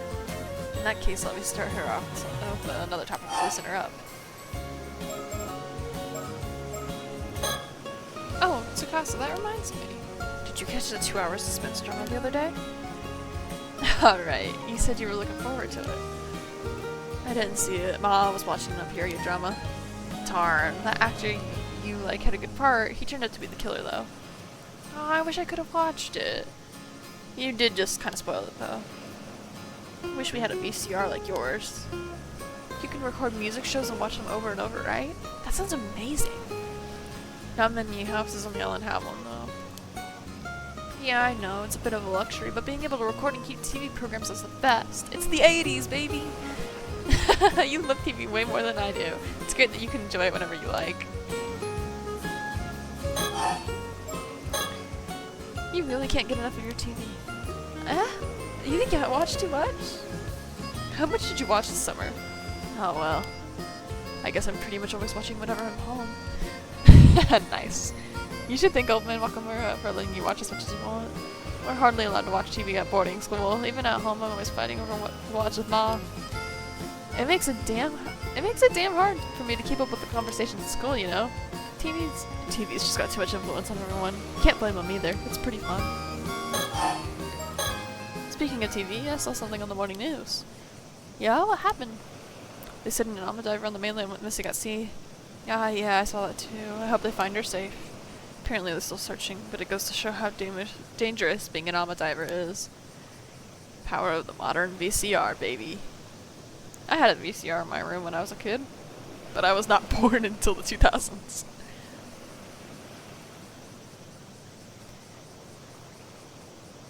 Or a VHS player or whatever. My brain is flat. Yeah, even I've had a couple of moments out there when that could have been way too close. When the catch is right in front of you, it's easy to think you can go a little bit further and end up pushing just too far. It sounds scary. You be careful out there. Now that I think about it, a little while back, there was that story about old human bones being found on the seabed near Toba. Whoa, I never heard about that one. That really happened? Creepy. Maybe it was just someone who went missing at sea. I just hope it isn't like a curse or anything. The mermaid's curse? Yeah, the sea can be pretty scary. The old Alma grannies always told us, we islanders live at the sea, you never forget how fearsome it can be. That's why the Alma divers are charms and proper rights, right? Yeah, gratitude, manners, and restraint towards the sea are never to be forgotten. That's the first thing they teach you when you start diving. More TV. You know, Sato, compared to when you first arrived on the island, you barely brightened up. Maybe thanks to all the TV. Oh, was I really that gloomy before? Yeah, up until about a month ago, it felt like there was a little cloud hanging over you whenever we spoke. It was like you were kind of depressed all the time, like nothing in the world really mattered to you. Ugh. So that's how I came off. Sorry for being such a downer. Yeah, you didn't crack with jokes like you do now either. But this you? Way better. Having fun stuff going on really brought you to life. Makes sense. I'll try to keep up the positivity. Okay. Summer break. I guess you'll be heading back to the mainland soon now that the Obon holidays are over. Yeah, I head back to my boarding school in 3 days, so I've only got until the day after tomorrow to take it easy here. Oh, okay, so we're right. Roll credits. Right, time sure flew by. I'm really gonna miss you. Me too. Only 2 days left, huh? 2 days. What am I gonna do? I guess whatever she wants advice on is time sensitive. So the plans you were talking about for the day after tomorrow. I guess it's to get together with the others before you head back? Yeah, that's right. Plans with Azumi and Yuza. I couldn't give them much time this trip, so I figured they might be feeling a bit left out. Makes sense. You're pretty close friends. Totally. Even grown up, they still do the dumbest stuff. Can't just leave them be. Maybe I should leave you all to enjoy it without me then. No way! They're the lucky ones to have someone as cute as you to come along with me. Man, I can't believe my summer break is almost coming to an end. Yeah, it's kind of sad. Okay, I'm ready. I'll just say it. Go ahead. So the thing is, I think I like someone. I'm so happy. I figured that was the case. Alright, go on. Well, we'll hardly get to see each other anytime soon, and I want to tell him how I feel when I'm still on the island. Makes sense. I'll help however I can. As Kamishima's living encyclopedia, I've seen this all on TV before. Probably know a thing or two that can help, for sure. Yeah, you don't sound all that confident, which kind of makes me a little nervous. But I can tell you mean it. Thanks. I just don't really know what to do. So Tsukasa's got someone she likes. I never expected the talk to go in this direction, but I want her to be happy, so I'll support her no matter what happens. Oh, don't be saying that. Oh. So which of the two is the lucky guy? Huh? Who do you mean? Oh, no way. Don't tell me you think I like Azumi or Yusa. Wait, you mean it's not one of them? Me falling for one of them? Not a chance.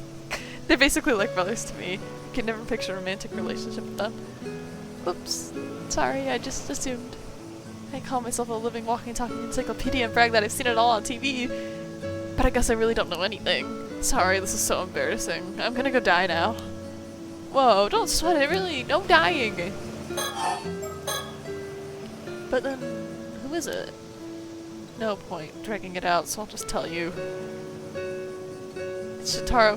Oh no, this is the freak that's not freak. I'm not. Okay. I said freak, that was really mean. I'm thinking about the other guy, that I liked from, the Mysteries of Hanjo. And the birthday post for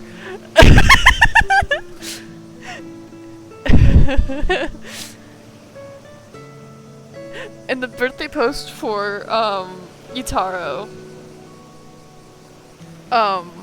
this guy is his friend in Tokyo, I think. So Shotaro is friends with Yutaro. Yeah. But her face is really cute.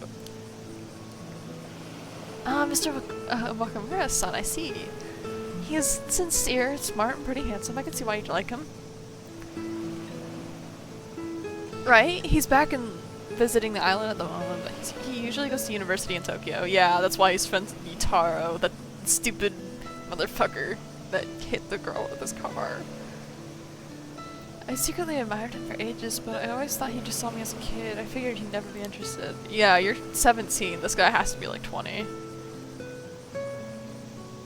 But now I go to school in the mainland by myself, and I'm even working as a diamond diver.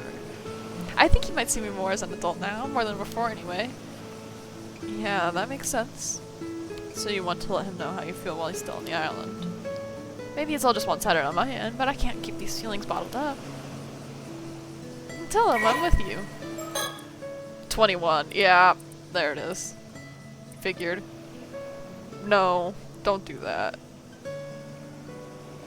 The older son of Shinobu Wakamura will become Shinobu Magnet. He was pampered. He grew up to be pleasant and sincere.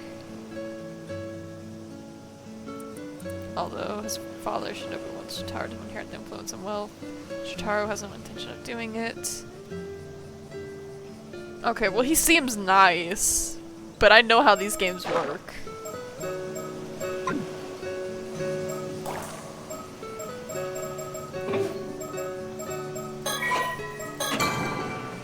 See, she's like, okay, I feel she has to be self-aware then, right? Because the reason why she doesn't hang out with Yuza and Azumi anymore is because they're a year and 2 years older. This guy's even older than all of them.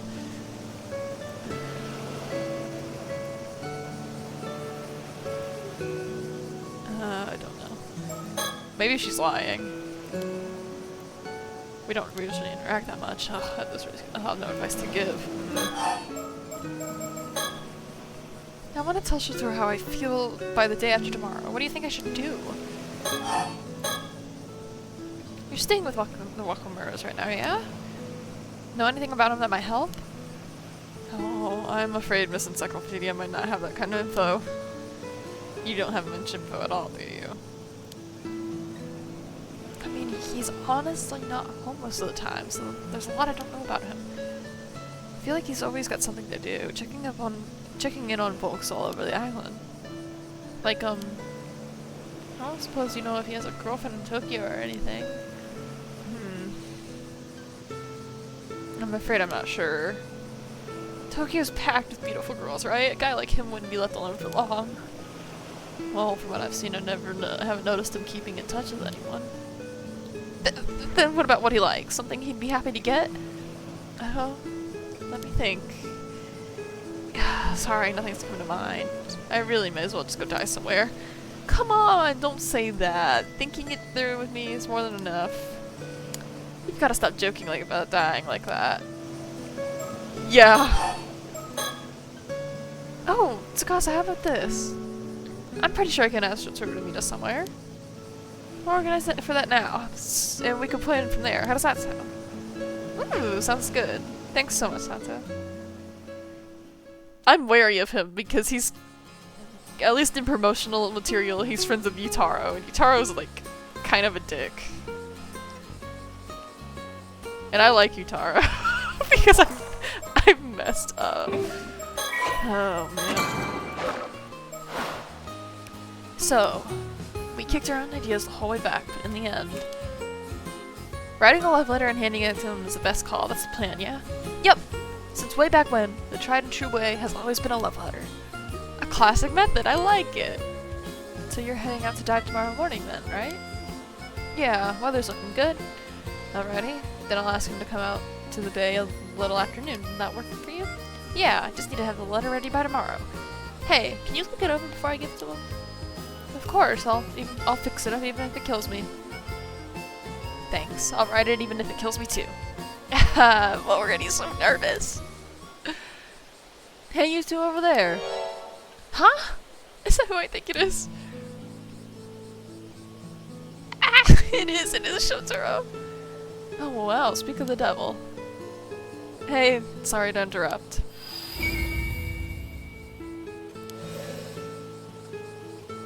Oh, he's totally glowing as usual. Is something wrong? Have you seen Azumi? He didn't show up to today's association meeting. Oh, I see. I haven't seen him today. Ah, I think I know where he is. I'll go get him. Oh, you do? I knew I could count on you, Tsukasa. I'll let you handle it then. I'm kind of pissed off. Don't do that. Stop that. Sure, no problem. Oh man, he called me by my name. I am so fired up right now. Let's do this. Yeah, let's. First off, let's find those two. But they're up at the Kantekisho ruins. Let's go, Sata. Right behind you. Girl. We are so fucked. Oh, I can zoom in. Well, it looks like we got Yumiko time. And we get to hang out with a guy who's also called Kiryu.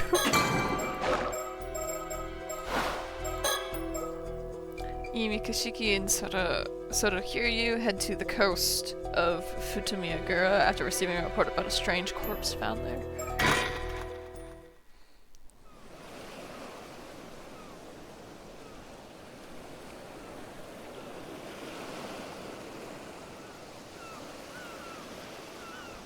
Mrs. Shiki, there you are. Sorry for calling you all the way out here. Not at all. Thank you for bringing the case to our attention. I hear you got an unusual corpse in your hand. Well, forensics aren't here yet, so I honestly don't know whether it can be even called a corpse or not. But I do know that it'll cause a stir if anyone catches sight of it, so right now we're just trying to keep the busybodies away. I am sure glad it happened while you were still here, though. What with you all, you being from the Tokyo Metropolitan Police and all. Masaru Ide. Where's our cadaver then? Still in the water over there where it was found. Feel free to go ahead and examine it. Over there. I see. He looks like Yosuke. Yosuke that he played golf. Oh, yep. Mermaid. Oh, it is a mermaid for sure. Sick.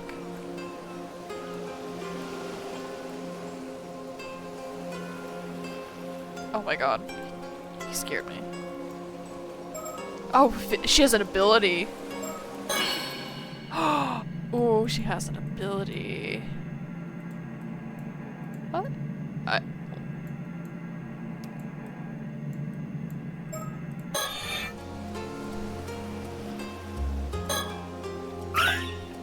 Mockingbird 2 found. Oh my gosh. I found the Turninator. That's funny. Okay, well, surroundings first. This is Futomiyagura, the coastline just northeast of Aisei City.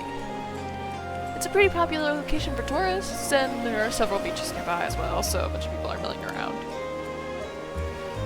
It is certainly an impressive sight. It's too bad we couldn't come here as simple tourists.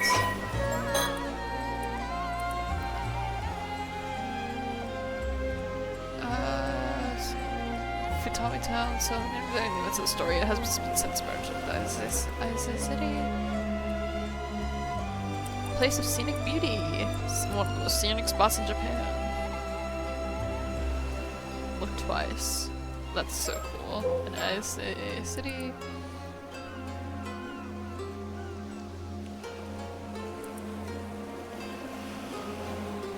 Cool. Mount Tasama. Cool. The sound of the waves and the buzz from the onlookers fills the air around us.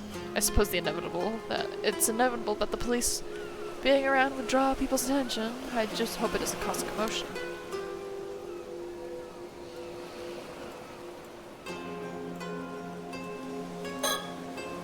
This is Soto Kiryu.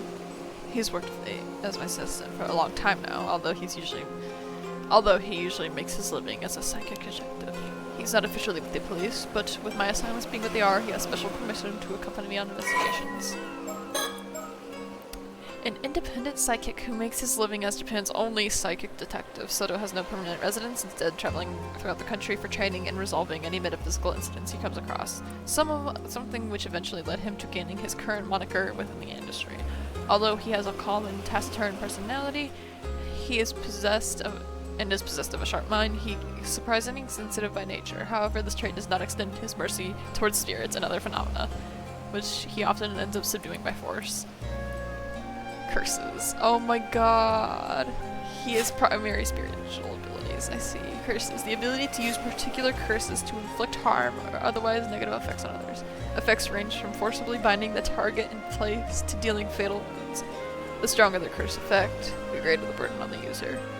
Shagan. The ability to see the face of a deceased individual from their remains, allowing for recreation of their features via portrait sketch. Only a small piece of the deceased remains is necessary to use this ability. However, enough of the thoughts and desires of the dead individual must be right for it to be effective. Dude, this is crazy. Okay. The ability to create a domain in which the potency and range of certain types of spiritual abilities are increased. Only effective at night, Soto himself is able to create a domain 1 kilometer in range. Okay. Soto's family runs a small shrine dedicated to a certain Onmyoji Sengoku period. And sister of the Kiryu family. Soto was born an exceptionally potent spirit sense, even within his lineage, which caught the attention of legendary psychic Itensai Shiki when he was 8 years old. Even now, he is always quick to respond when summoned by his mentor's wife, Yumiko Shiki, and even supports her during her work. He also has a keen interest in swords and is extremely knowledgeable about blades from all countries and eras. He's had his gaze fixed on the corpse ever since we got here. I suppose he's curious to know what led to its current state. Is there anything that stands out to you so far, Soto? I'd like to get a better grasp on the details before saying anything, I think.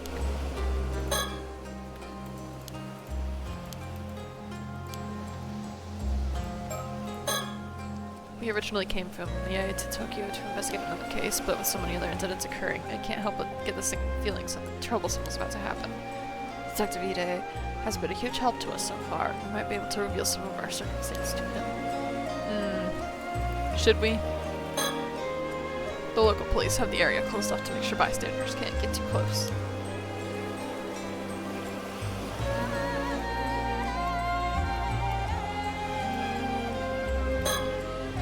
This is Masaru Ide, detective from the local police. He is acting as my point of contact while I'm over here, as well as providing any support I need. I don't doubt it's quite a troublesome assignment. There are a lot of things that need to be kept secret for one, but he's been very good at not prying into the particulars while doing what needs to be done. Occasional grumbling notwithstanding. Given what this case has ended up involving, though, those particulars may not end up being remained undisclosed for much longer. Alright. An assistant inspector from the 1st Investigation Division of the Criminal Investigation Department of the Mie Prefectural Police. He gets saddled with troublesome tasks. He grumbles about. Oh my god. He's a proficient detective in his own right. Oh, yay. Somewhat unreasonable expression. He's quite sociable. Aw. He goes to drinking parties with the department. Born and raised in Mie, Mr. Masaru never ventured beyond the bicycle commuting distance of his hometown, Sioux City, until the time came for him to attend university. He had no admiration for the police or any strong sense of duty or justice, but found strict discipline of the police force suited his personality. Girl, get out of there. He quietly married a fellow classmate from the police academy after graduating. He takes on the role of a doting father to 2 sons and a daughter. Aww. If he's pressured to talk about his hobbies, they would include walking and combination puzzles. He often happens to be walking nearby when incidents occur, leading him to be the first on the scene when off duty. Girl. That's suspicious as fuck. Something his colleagues frequently tease him about. I'm worried about that. What the fuck does that mean? At first glance, he seems the sort to find hard work troublesome, but he's proven himself to be quite a thoughtful individual. If that attitude of his is a deliberate ploy to get those he's dealing with to lower their guard, he's certainly not one to be underestimated.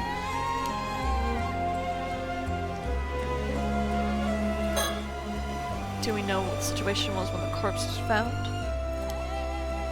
I just got here as well, so I'm not clear on the details myself. But from the sounds of it, a local civilian happened to cross it about an hour ago as they were passing by. They got us on the scene immediately, so no one else should have seen it. That's a relief. We don't want people working themselves into a frenzy over this. Where does that local now? Hope we got someone taking their statement in the nearby police box. I'll let you know when we can get more info there. Please do. Weren't you going to examine the body? Yes, I was. I'm making sure there's nothing going on.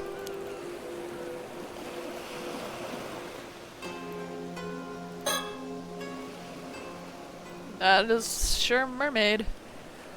I see. So this is the corpse in question, is it? Well, unusual is certainly one word for it. This very well could be her. The hair is kind of I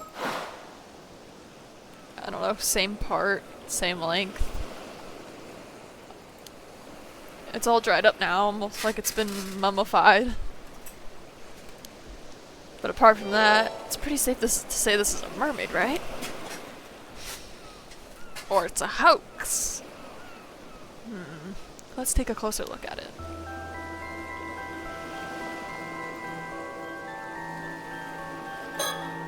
As you can see, there's no doubt it was a human head. The main reason we went ahead and went ahead with treating it as a corpse.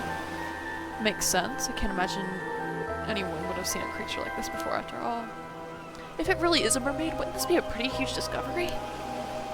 It's not the sort of thing we'll be able to make public, that's for sure. I don't suppose we have any way of confirming their identity. Their identity? Given the state of the body, it'd probably be difficult to confirm based on the facial features, but we might have chances using dental records.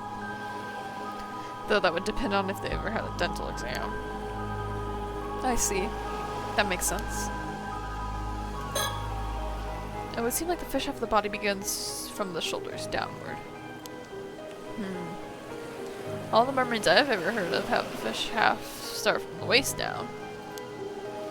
If it is a fake, maybe whoever made it didn't do their research. Really? Several mermaids described in the old Japanese legends only had their faces as the human part, though. Seriously? Guess that makes me the one who didn't do their research then. The body's lower half is identical to a fish tail. If this was a fish, it'd be a pretty huge one.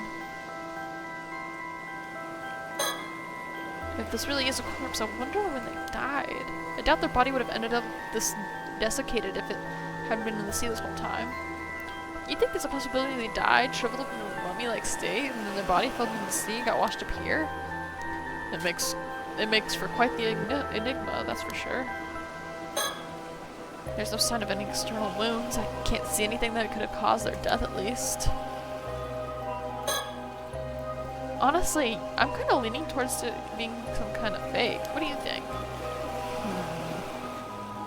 If it's true that many of the mermaid mummies discovered were ultimately found to have been man-made in origin. Mermaid mummy relics believed to have been either embalmed or mummified to remains of mermaids preserved in temples throughout Japan.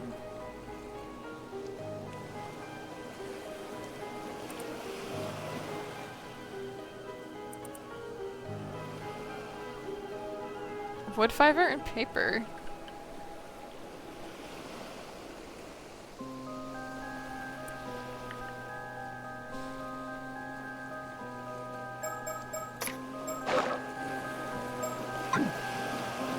You won't find me complaining. complaining if it is. No need to investigate a fake corpse after all. Maybe that's being too optimistic, though. We'll just have to see about that, won't we? Do you think the mermaid is cursed? Or is the mermaid's doing the cursing? Well, it seems that the apostrophe implies that she owns the curse, so it's her curse. So she might be cursing people?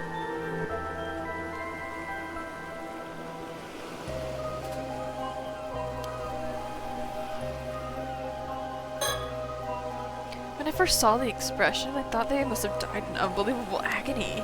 But at the same time, I can't help but feel like maybe they almost look satisfied? Could just be my imagination, though. Satisfied.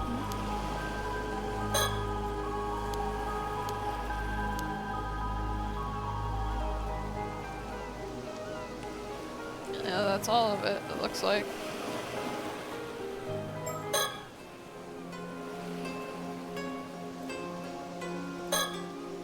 Is there anything that stands out to you so far, Soda?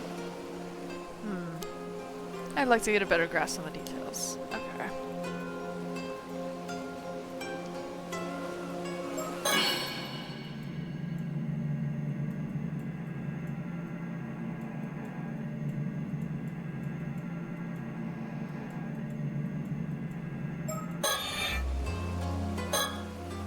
We really do have a mermaid on our hands. Do you think all those stories about becoming immortal from eating mermaid flesh are true? Oh. So you're curious about that too, Detective? Well, I don't know if I'd actually want to eat it, though. Living forever doesn't necessarily mean you'll be happy, you know? Besides, I can't say I find the thought of eating meat from this thing all that appealing. I see. I suppose it's a natural response. There are plenty of people who would be interested in getting their hands on this corpse for that exact reason.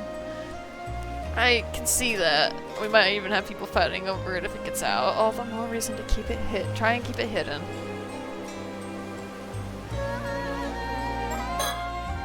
First things first, certainly taking a good look at the corpse. We've done that. Sure is a troublesome thing we've got on our hands here. Well, I think we have a decent grasp on the situation now. What's your opinion, Soda? First of all, based on the state of the corpse, I think it's safe to say this is another case of the curse of the forsaken fish. Some of the residual curse energy still lingering around the body. Just as expected, then. I suppose that's no surprise. Huh? What was that just now? We'll try to explain our understanding of the case so far, Detective. I realize it might sound a bit absurd, but please bear with us. This corpse is neither faked, nor could it be called a mermaid. It is the remains of a human, one transformed into a fish as a result of a curse. What? Former human? And a curse, too? That's pretty hard to know what to say to that. One thing's for sure. That's not gonna fly in the case report by itself. Mind explaining a bit more for me? Of course. Let's start with an explanation of our circumstances then.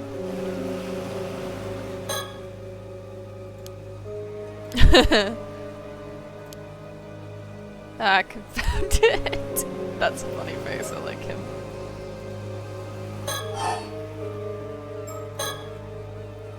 First, I suppose I should start with a brief explanation of the department I work for. Wait, aren't you part of some secret department in the security division over in Tokyo? Are you sure you should be telling me something like that? I'm not gonna get caught up in any troublesome business if you do, right? Am I? No need to worry. I doubt it'll come to that. Probably. My work is mostly kept secret because it's something of a pain to find people who will accept, let alone understand, the circumstance each time. But you've been very supportive so far, so I can't imagine that will be a problem. Well, if you really insist. Go ahead, I guess. As you say, my department is indeed part of the security division. Its proper name is the Paranormal Affairs Bureau. Paranormal Affairs! Although officially called the Tokyo Metropolitan Police Department Security Division Paranormal Affairs Bureau, it is more commonly referred to as Paranormal Affairs. Only a handful of people know of its existence, even within the police force. As the name suggests, the unit specializes in the investigation and resolutions of cases involving paranormal phenomena.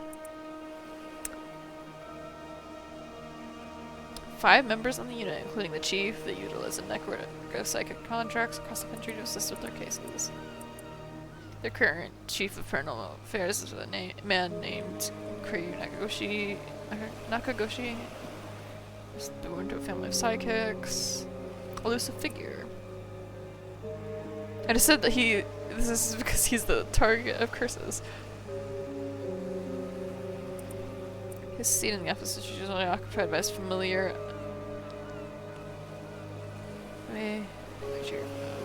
Okay.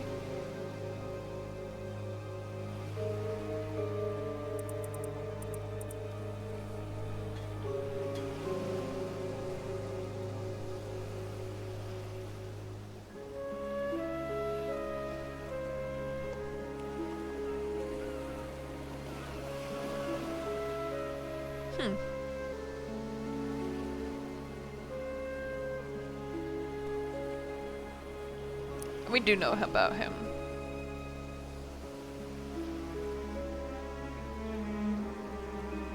Because he was Mio's mentor, right?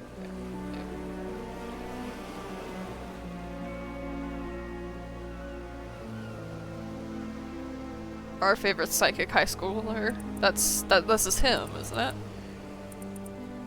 I want to say it's him. Jeez, the Paranormal Affairs Bureau, huh?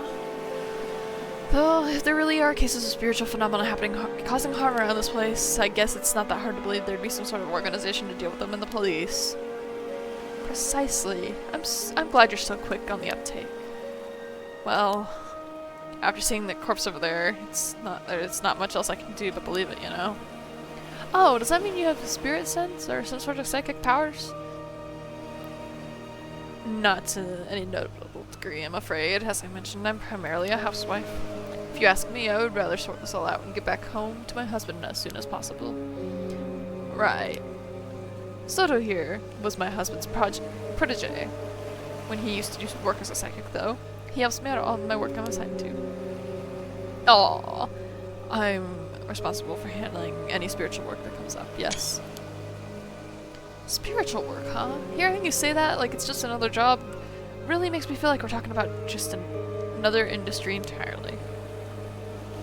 But if you really are just a housewife, Mrs. Shiki, why are you working for a special unit like that? I know it's none of my business, but if your husband is psychic, wouldn't this all be more of his line of work? True, personally, I'd also rather our roles were reversed, but there are several reasons why that unfortunately can't be the case. I see. I don't really know your circumstances, but that sounds pretty tough. Either way, I should be good to put this down as a paranormal affairs case, right? That should be fine, yes. You can leave the rest of the investigation to us. We'll also handle the report. More specifically, Soto will. He's so sad. Really? Thanks, that's a great help. Not again. Here we go. Secret. She is a surprisingly fierce, free-spirited personality. She utterly adores her husband, swooning in admiration whenever the topic turns to him. She is also viewed with affection by her coworkers, who all call her ma'am. Out of 5 of the current full-time members of the Paranormal Affairs Bureau, Yumiko alone lacks any particular metaphysical abilities, possessing a meager degree of spirit sense, even though she was chosen to be this Bureau's elite unit for very particular reasons. Reasons only known to a handful of people close to her.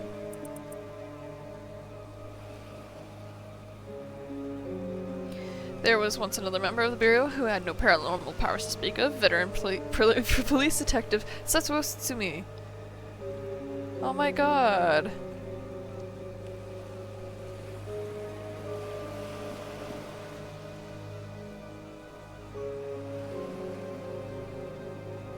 I miss him.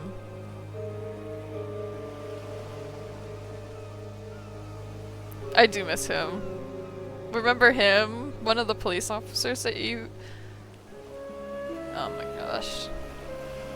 And the two occasionally worked on investigations together. When dispatched on assignments now, she always pairs up with freelance psychic detective Soto Kiryu, leaving all the paranormal related procedures and often much just wise paperwork to him. Yumiko's husband is also psychic by the name of Itsunai Shiki, and Soto is his cherished protege.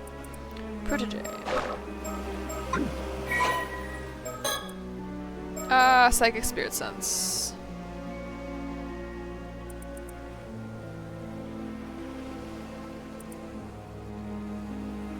Natural curses and intentional curses.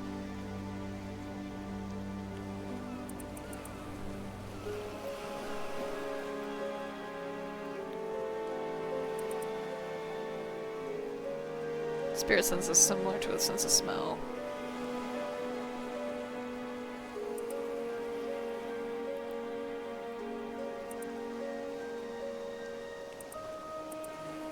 Psychic ability is special power to interact with or influence spirits, okay. See spirits, directly control or exorcise them, induce spiritual phenomena, peering into the future, capturing images with psychic photography, or searching for objects while using dowsing. Okay.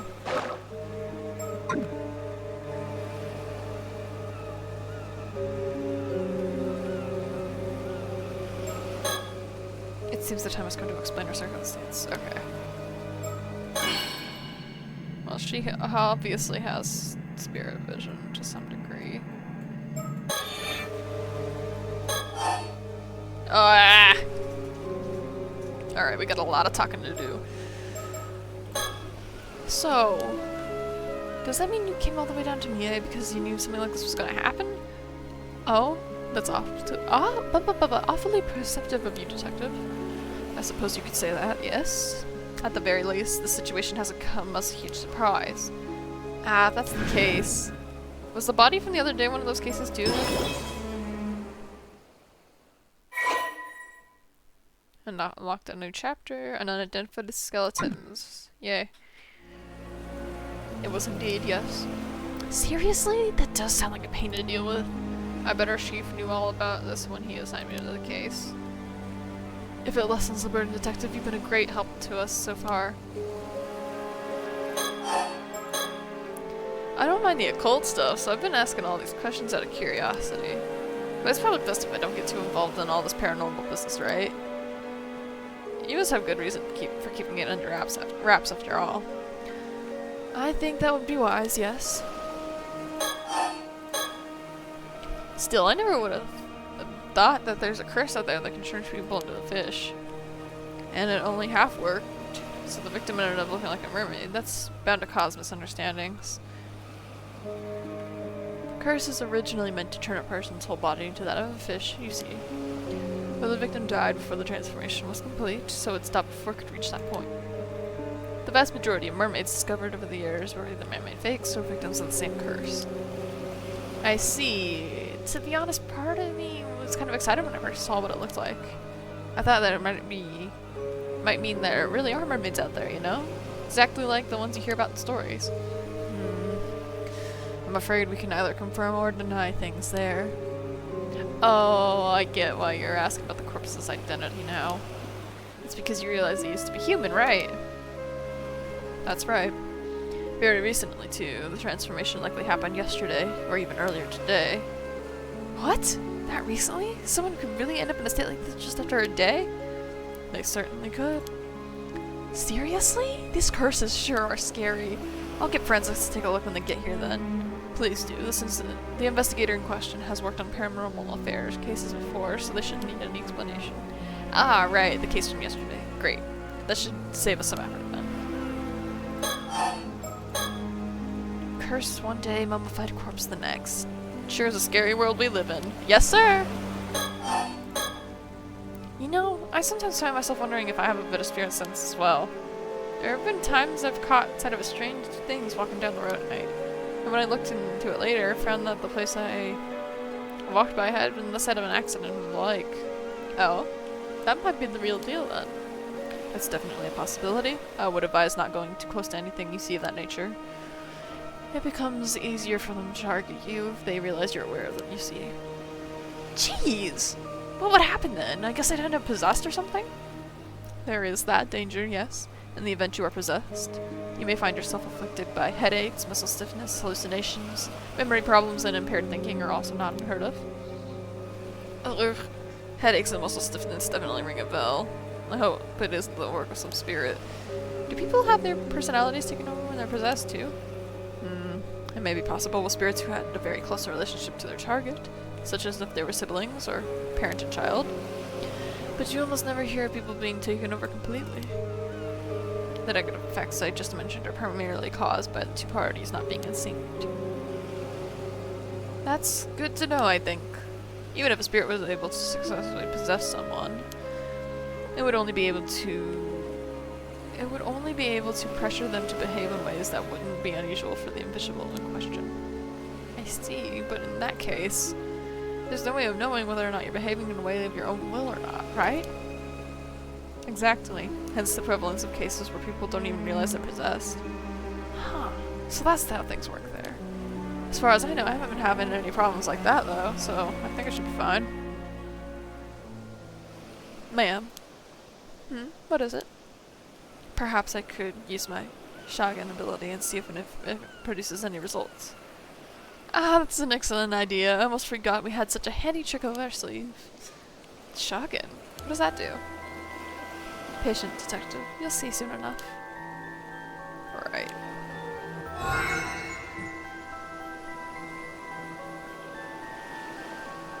There, it's done. Oh? So it went well then. Well done, Soto. What's all this about then? Soto can see the face of the deceased from a piece of their remains, however small. He can sketch their features based on what he saw. Ah!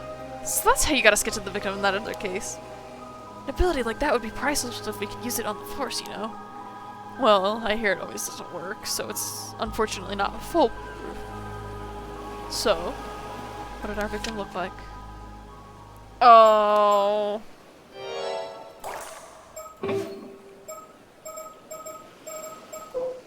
Oh, that is her. Oh, that's her bad idea. That's not good. That's really bad.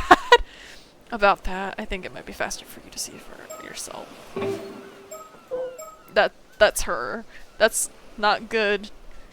She's been dead, missing 5 years. Dead for 1 day. That's not great. This face, it's Somikawa. Wait. Somikawa, you can't mean...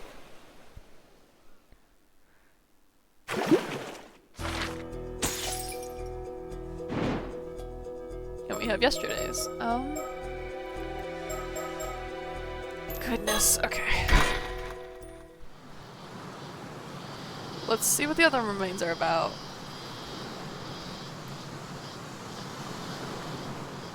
Welcome, ma'am. I've been waiting for you. The site where the bones were found, a little ways offshore from this beach. You went ahead and started the investigation, I see. Thanks for that. Not at all. You clearing everything with the local policeman, all I had to do was arrive and inspect the remains myself. To get straight to the point, there's no doubt signs of a curse are clearly evident. The skeletal remains are tied to the supernatural incident. It seems I was right to trust my intuition on this one. Alright then, let me hear the full report. Understood. Wow!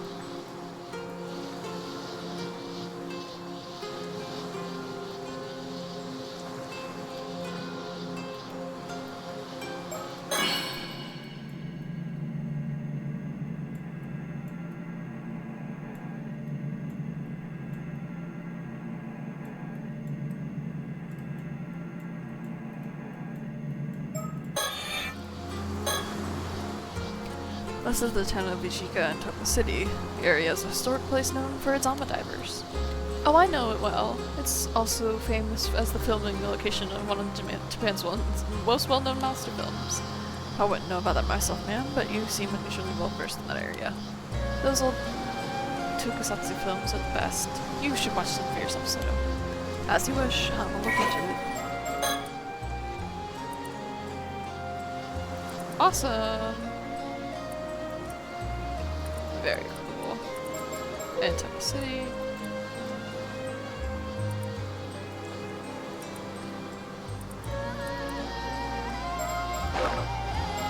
All this talk about fish really makes me want sushi, and it's gonna kill me, I think. A diligent and earnest young man, his mentor, my husband, has nothing but praise for his skills, so he has my complete trust. I know I shouldn't rely on him too much, but he's so good at noticing the finer details that I often find myself doing so.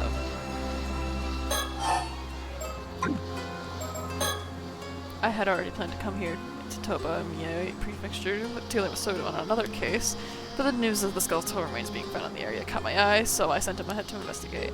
As expected, it turned out to be the result of a curse. Likely a troublesome one at that. To begin, shall we review the details of the case? Is that really necessary? Summarizing may help us notice something we missed. Not a day goes past that I don't admire your diligence, Soto. My thanks. I'll strive to be brief. A few days ago, a fisherman off the coast here hauled up a long rod-like object. It resembled a human bone, so he notified the police. That was about 10 days ago. So he fished it up completely by chance. Following that, the police conducted an underwater investigation of the surrounding area. They discovered multiple skeletal remains in a fissure beneath the rocks.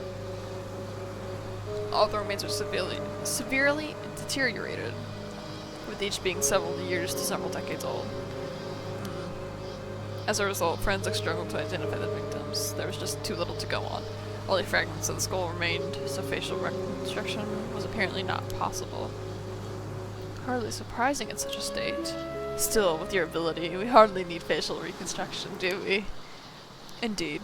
I'll report my discovery shortly. You know, one possibility comes to mind. Will you humor me? Please, go ahead. I wonder if the skeletal remains could be the victim of the Kamishima Southern Sea disaster from 5 years ago. Regrettably, that is not the case. Oh, darn it! Please don't sound so defeated. Forensics confirmed 5 bodies in total, but they said each had decomposed over a different length of time. Meaning they didn't die at the same time. Correct. The most recent appears to date back to 6 years. The others go back 10 years, another 10 before that, another 10, and so on. So roughly one body every 10 years? Indeed, I imagine any older remains may have simply decayed entirely. Which means someone's been using that fissure to dump corpses for decades? It's surrounded by rock, with minimal currents in the area. It's unlikely they drifted there naturally. Had the bone not be fished up by chance, we'd never would have known. In other words, it was the ideal site for quietly disposing of bodies. So this was no accident. Someone did this. I imagine quite some resentment must have piled up over the years. Indeed, but a very constantly lingering resentment in the area. Leaving such resentment to fester could lead to a curse manifesting, after all. Efficient as always. My thanks. There is one more point of concern that all the remains have in common. Go on. Each body bore a clean, precise cut, clearly severed. Severed? You're saying they were all sliced straight through the bone? Exactly. Each was sliced down through the bone, all with a clean cut, smooth as the last. Forensic noted that reproducing such uniform cuts would be extremely difficult. Even with industrial equipment, such precision would have been unachievable decades ago.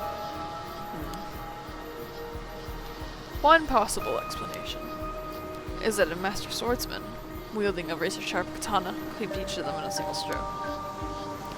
Yes, well, that would certainly explain it. But warriors don't exactly run around with swords this day and age. Which brings us to the possibility of a curse, I suppose. Correct. If the cuts are made by supernatural means, the rules change. And it turns out there were traces of a curse at each of the severed points. It was just a matter of time until we found one. Also, for the briefest moment, I glimpsed a curse echo that looked like a warrior in armor. A curse echo in armor? Oh my goodness. Yes, judging from the crest on its armor, given our location, that appears to be the curse tied to the Keiki. Ah, okay. Oh, well.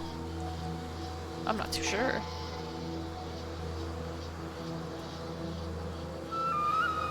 The Heike a branch of the Tyre clan, a warrior family who rose to power at the end of the Heian period. Heian. From their base in the East Province, they expanded their influence, reaching the great heights under the Taira no Kiyomori. But in their pride, they were defeated by the Genji in what is now known as the Genpei War. Ah, yes, of course I knew that. In the tale, Heikyo's preserved just how prosperous they were before they fell. Many who lived to the downfall carried deep regrets. Their resentment especially persistent. Many traces remain even today, and they can be quite meddlesome. Indeed, you hear about it all over the place. I guess even by expert standards, it's quite a problem. Okay. Abbreviated genealogy. Okay. I see.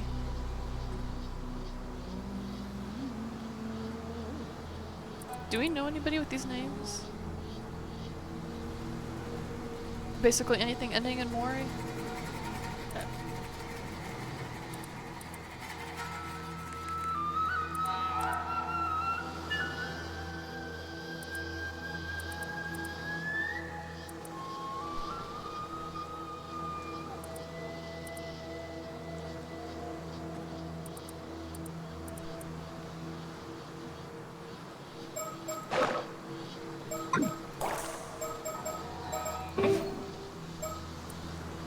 Not yet.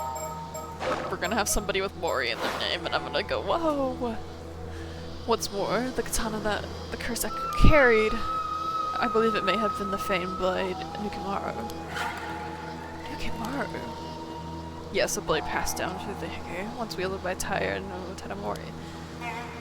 I see. It would seem your love of swords have proved rather useful here. So what you're saying is that the skeletal remains were cut and killed by the power of Tadamori's curse. I can't say it was Tadamori himself, but I am confident it was a curse from someone within the Heike. At the very least, it offers some explanation for those mysteriously perfect cuts. But the bodies being dumped every decade, surely that can't be the curse too, can it? Correct, I imagine that part likely involves further intervention by someone else. So this wasn't an accident by some spontaneous curse. There is a perpetrator out there. Indeed. However, I can't imagine any psychic with enough power to wield such a curse would dispose of bodies so poorly. My theory is that someone is using a curse stone. They are killing through its curse, then discarding the bodies. A curse stone? Think of it as a talisman that lets even those without spirit sense use the power of curses. They are created when intense resentment fuses with a suitable relic. That sounds dangerously convenient. There were a few incidents involving curse stones in Tokyo last year, actually. Yup. Didn't you hear? Oh, now that you mention it, that does somewhat ring a bell. Yup, the Hanjo curse stones.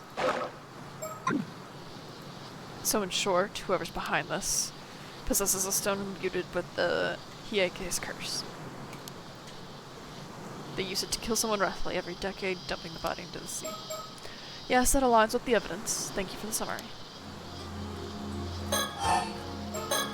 Now then, about the skeletal remains. Were you able to use your shotgun, etc.? Yes, I did. It only worked from the most recent body, though. The one from 6 years ago. By viewing part of the remains, I was able to reconstruct a portrait sketch of how he looked when he was alive. Here's a copy. I've already provided one to the police as well. Impressive. That ability of yours remains quite the asset. Not always. There are some times when the visions just doesn't come through. It's far from infallible. Besides, there are those who could simply speak directly with the victim's spirit and asked who did it. Even so, none of these methods would hold up as admissible evidence in court. But as a lead in our investigation, it's more than enough. Excellent work. Thank you. We had the police compare the sketch against the missing people from 6 years ago, but no matches were found. Darn. Would have made things much easier. Detective 80 is continuing the investigation. The detective for the local police. I've heard he's good, so let's hope he proves it. All were male. More than 30 years.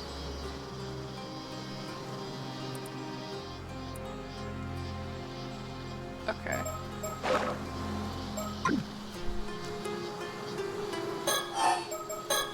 Say, Soto, that sketch of yours. Maybe we should show it to some of the locals. Ah, good point. Someone might recognize him if they were around here 6 years ago. If we can identify the victim, it could help us trace the one who used the curse. I guess we just can't leave things. Leave things be now. I guess we can't just leave things be now that we know there's a curse involved. Honestly, I'd rather not deal with it. There you go again. Aren't you sure that's something you should be saying out loud? Obviously not. I just want to get this all over with and go home, that's all. Yes, yes. We all know how much you love your home. She's awesome. I love her for that. You can see the sea from here all the way to Kamishima. Do you sense anything out there, Soto? Yes, I do. The waters south of Kamishima are saturated with powerful presence of the curse of the raging waves. I can sense it even from this distance. That's how strong it is. Is that so? Looking out to the sea, I can't see a thing. I just hope this means we've made it in time. Even during the disaster 5 years ago, the energy was never this overwhelming. The seal has broken. There's no doubt about it. So it's already broken. That isn't good. The sea still seems calm, though. Does the storm not break out immediately? Yes, something seems to be holding it back from now. Oh? So there's a silver lining, at least. It seems to be stable for the moment. We probably have 2 or 3 days of safety. Then we've got a bit of breathing room. Perhaps there's something we can do. Curse of the Raging Waves. A curse that causes an outbreak of turbulent waves and violent storms in the seas around Kamishima. It is said that the curse was born out of the resentment for the former residents of Taishima, an island once located to the south of Kamishima, after someone brought it about its destruction. Some believe that several of the disasters that have struck Kamishima in the past were actually caused by this curse in some manner, including the Kamishima South Sea disaster that occurred 5 years ago. The person accused of bringing this curse to Kamishima was called the Raging Waves Curse Bearer and was shunned by the island's inhabitants.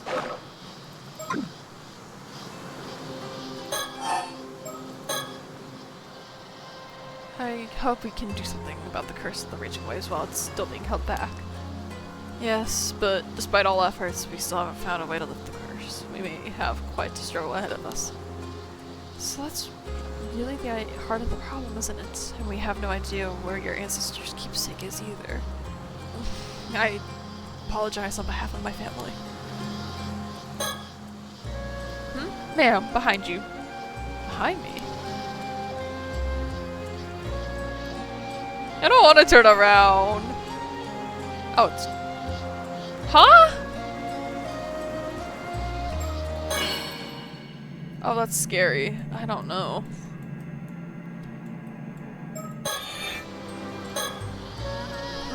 Who's that? Just someone from town passing by?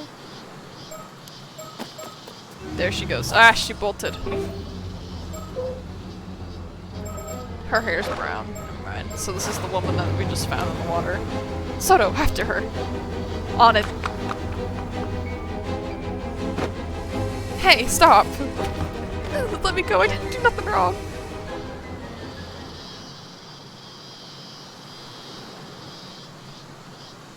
I've apprehended the suspect.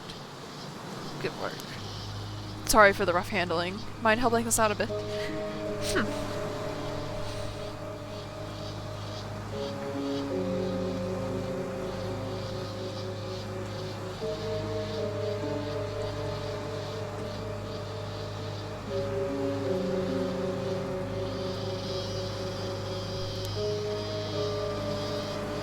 What were you doing here? Why did you run?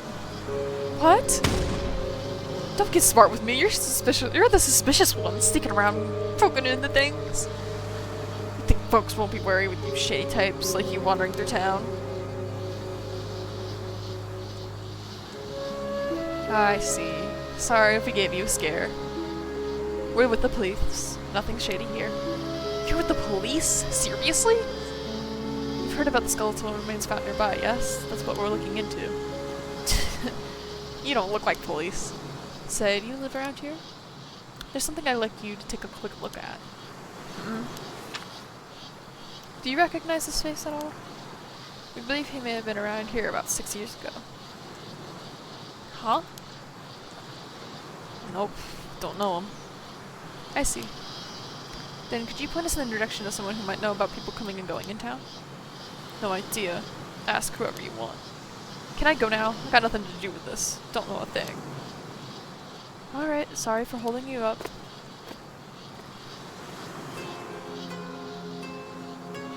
What a peculiar woman. It was like her mind was somewhere else entirely. Well, either way, we should talk to more people in town. Agreed. Also, could you ask around to find out who that woman is? Of course.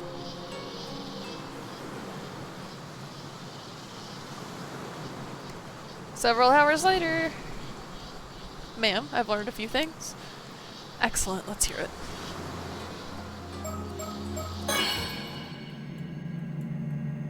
Ah! I knew he was blocking one.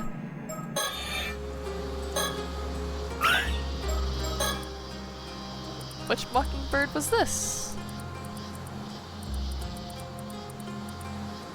Oh, there's one on the seabed? Fuck. Maverick Manny. That's awesome.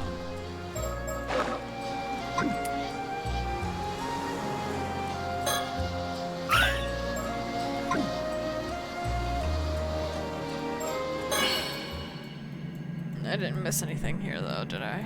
No. We split up task around town, but all the leads I found didn't actually lead anywhere. I'm just not cut out for this kind of legwork.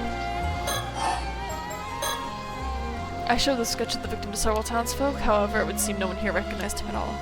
Unfortunate, I suppose the chances are he wasn't from this area to begin with. I guess we'll have to place our hopes on Detective Weeday then.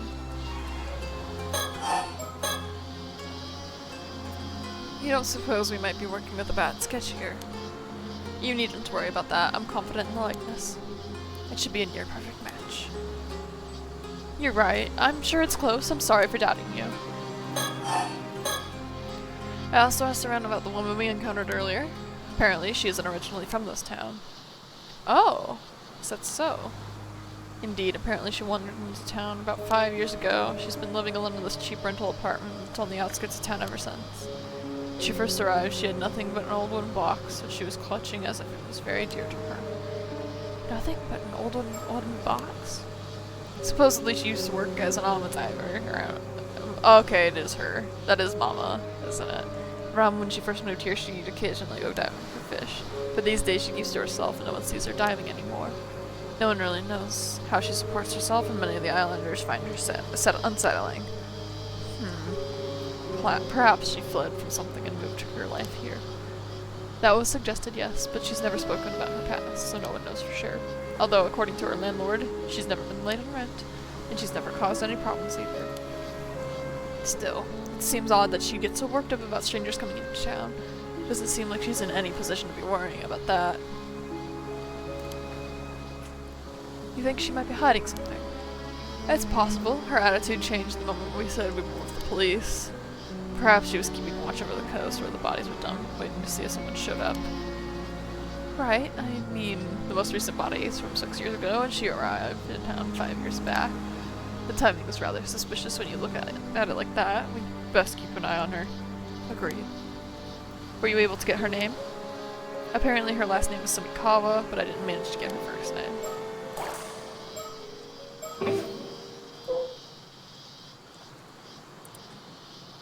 Yeah. Okay, it is her. Well, we're so fucked. Why does that name sound so familiar? You've heard it before? Yes, I think so, but I can't quite remember where. But I'm a woman who cast off her past long ago, so maybe I shouldn't let it bother me. Not this again. Let's leave any time-consuming background checks to Detective Weeday. Very well, I'll inform him. Sumikawa, a woman living in Toba, although she occasionally does work as an alma diver. It is unclear who she is and where she came from. She apparently showed up in Toba about 5 years ago, with nothing but a grubby wooden box to her name, and has been living here ever since. Yeah. That's just straight up her.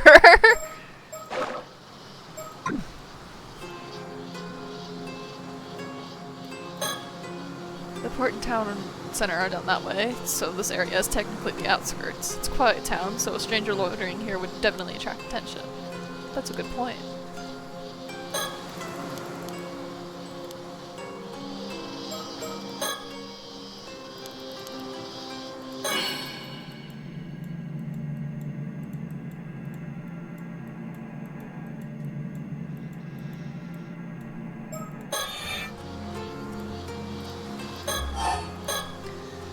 So this means that one might have been marking us since we've got here. It's possible. I apologize for not noticing sooner. Even a moment's lapse can expose one to a curse. I was careless, but I won't let it happen again. You could be cursed that easily. That's terrifying. What a world we live in.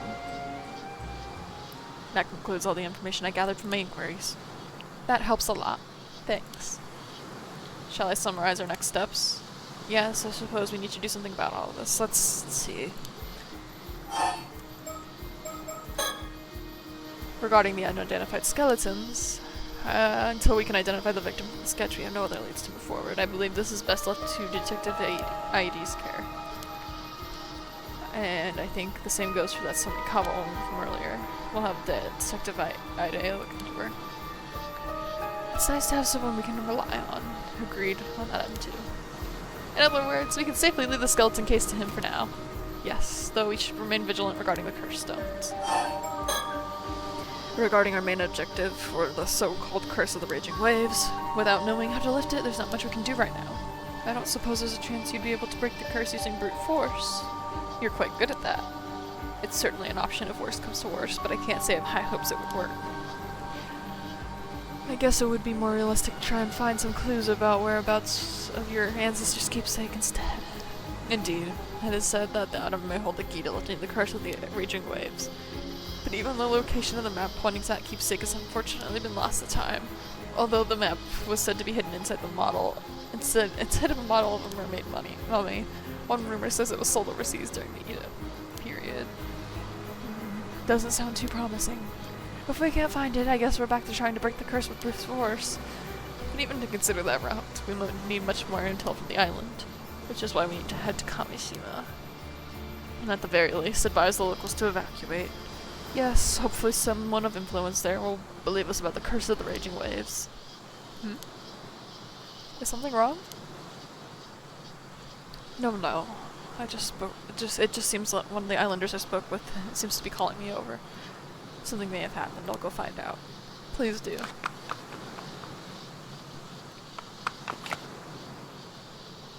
Ma'am. What was it? The person who called me over shared a new piece of information. They were told to keep it a secret, but opened up since we're with the police. Go on. Earlier this morning, down by the shore, they apparently found something that resembled the corpse of a mermaid. A mermaid? Really? The same person reported it to the local authority, and was immediately ordered to tell no one, not even the police. You're kidding me! The local authority then contacted an unknown individual. Soon after, someone came and secretly retrieved the mermaid's corpse. That couldn't be more suspicious, could it? Exactly. They were uneasy about the whole thing, which is why they confided in me. What shall we do? Did they describe what the mermaid looked like? Yes, they said from the head to the shoulders it was human, but below that entirely fish, so not the classic mermaid from fairy tales, it would seem. Only the head was human. He also said it was completely dried out, almost mummified. The face was unrecognizable. They thought it resembled a local diver named Tamiko Suma. Apparently she went out diving alone this morning and hasn't returned. That's likely where the worried witness. That's likely what worried the witness the most. That's troubling. Damn it, just we need more things to deal with. First things first, let's deal with this mermaid story. Come on.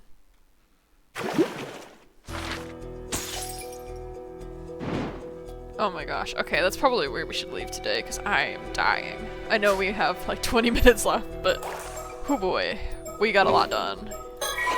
I think that's a great place to stop. Thank you guys for coming and hanging out today. I really appreciate it.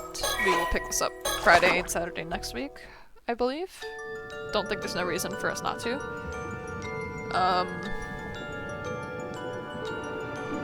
in any case, I hope everyone has a great rest of their day. Take care, get some rest. Go watch Five Tail. I won't raid and bother them, but you should go watch Five Tail. Bye bye!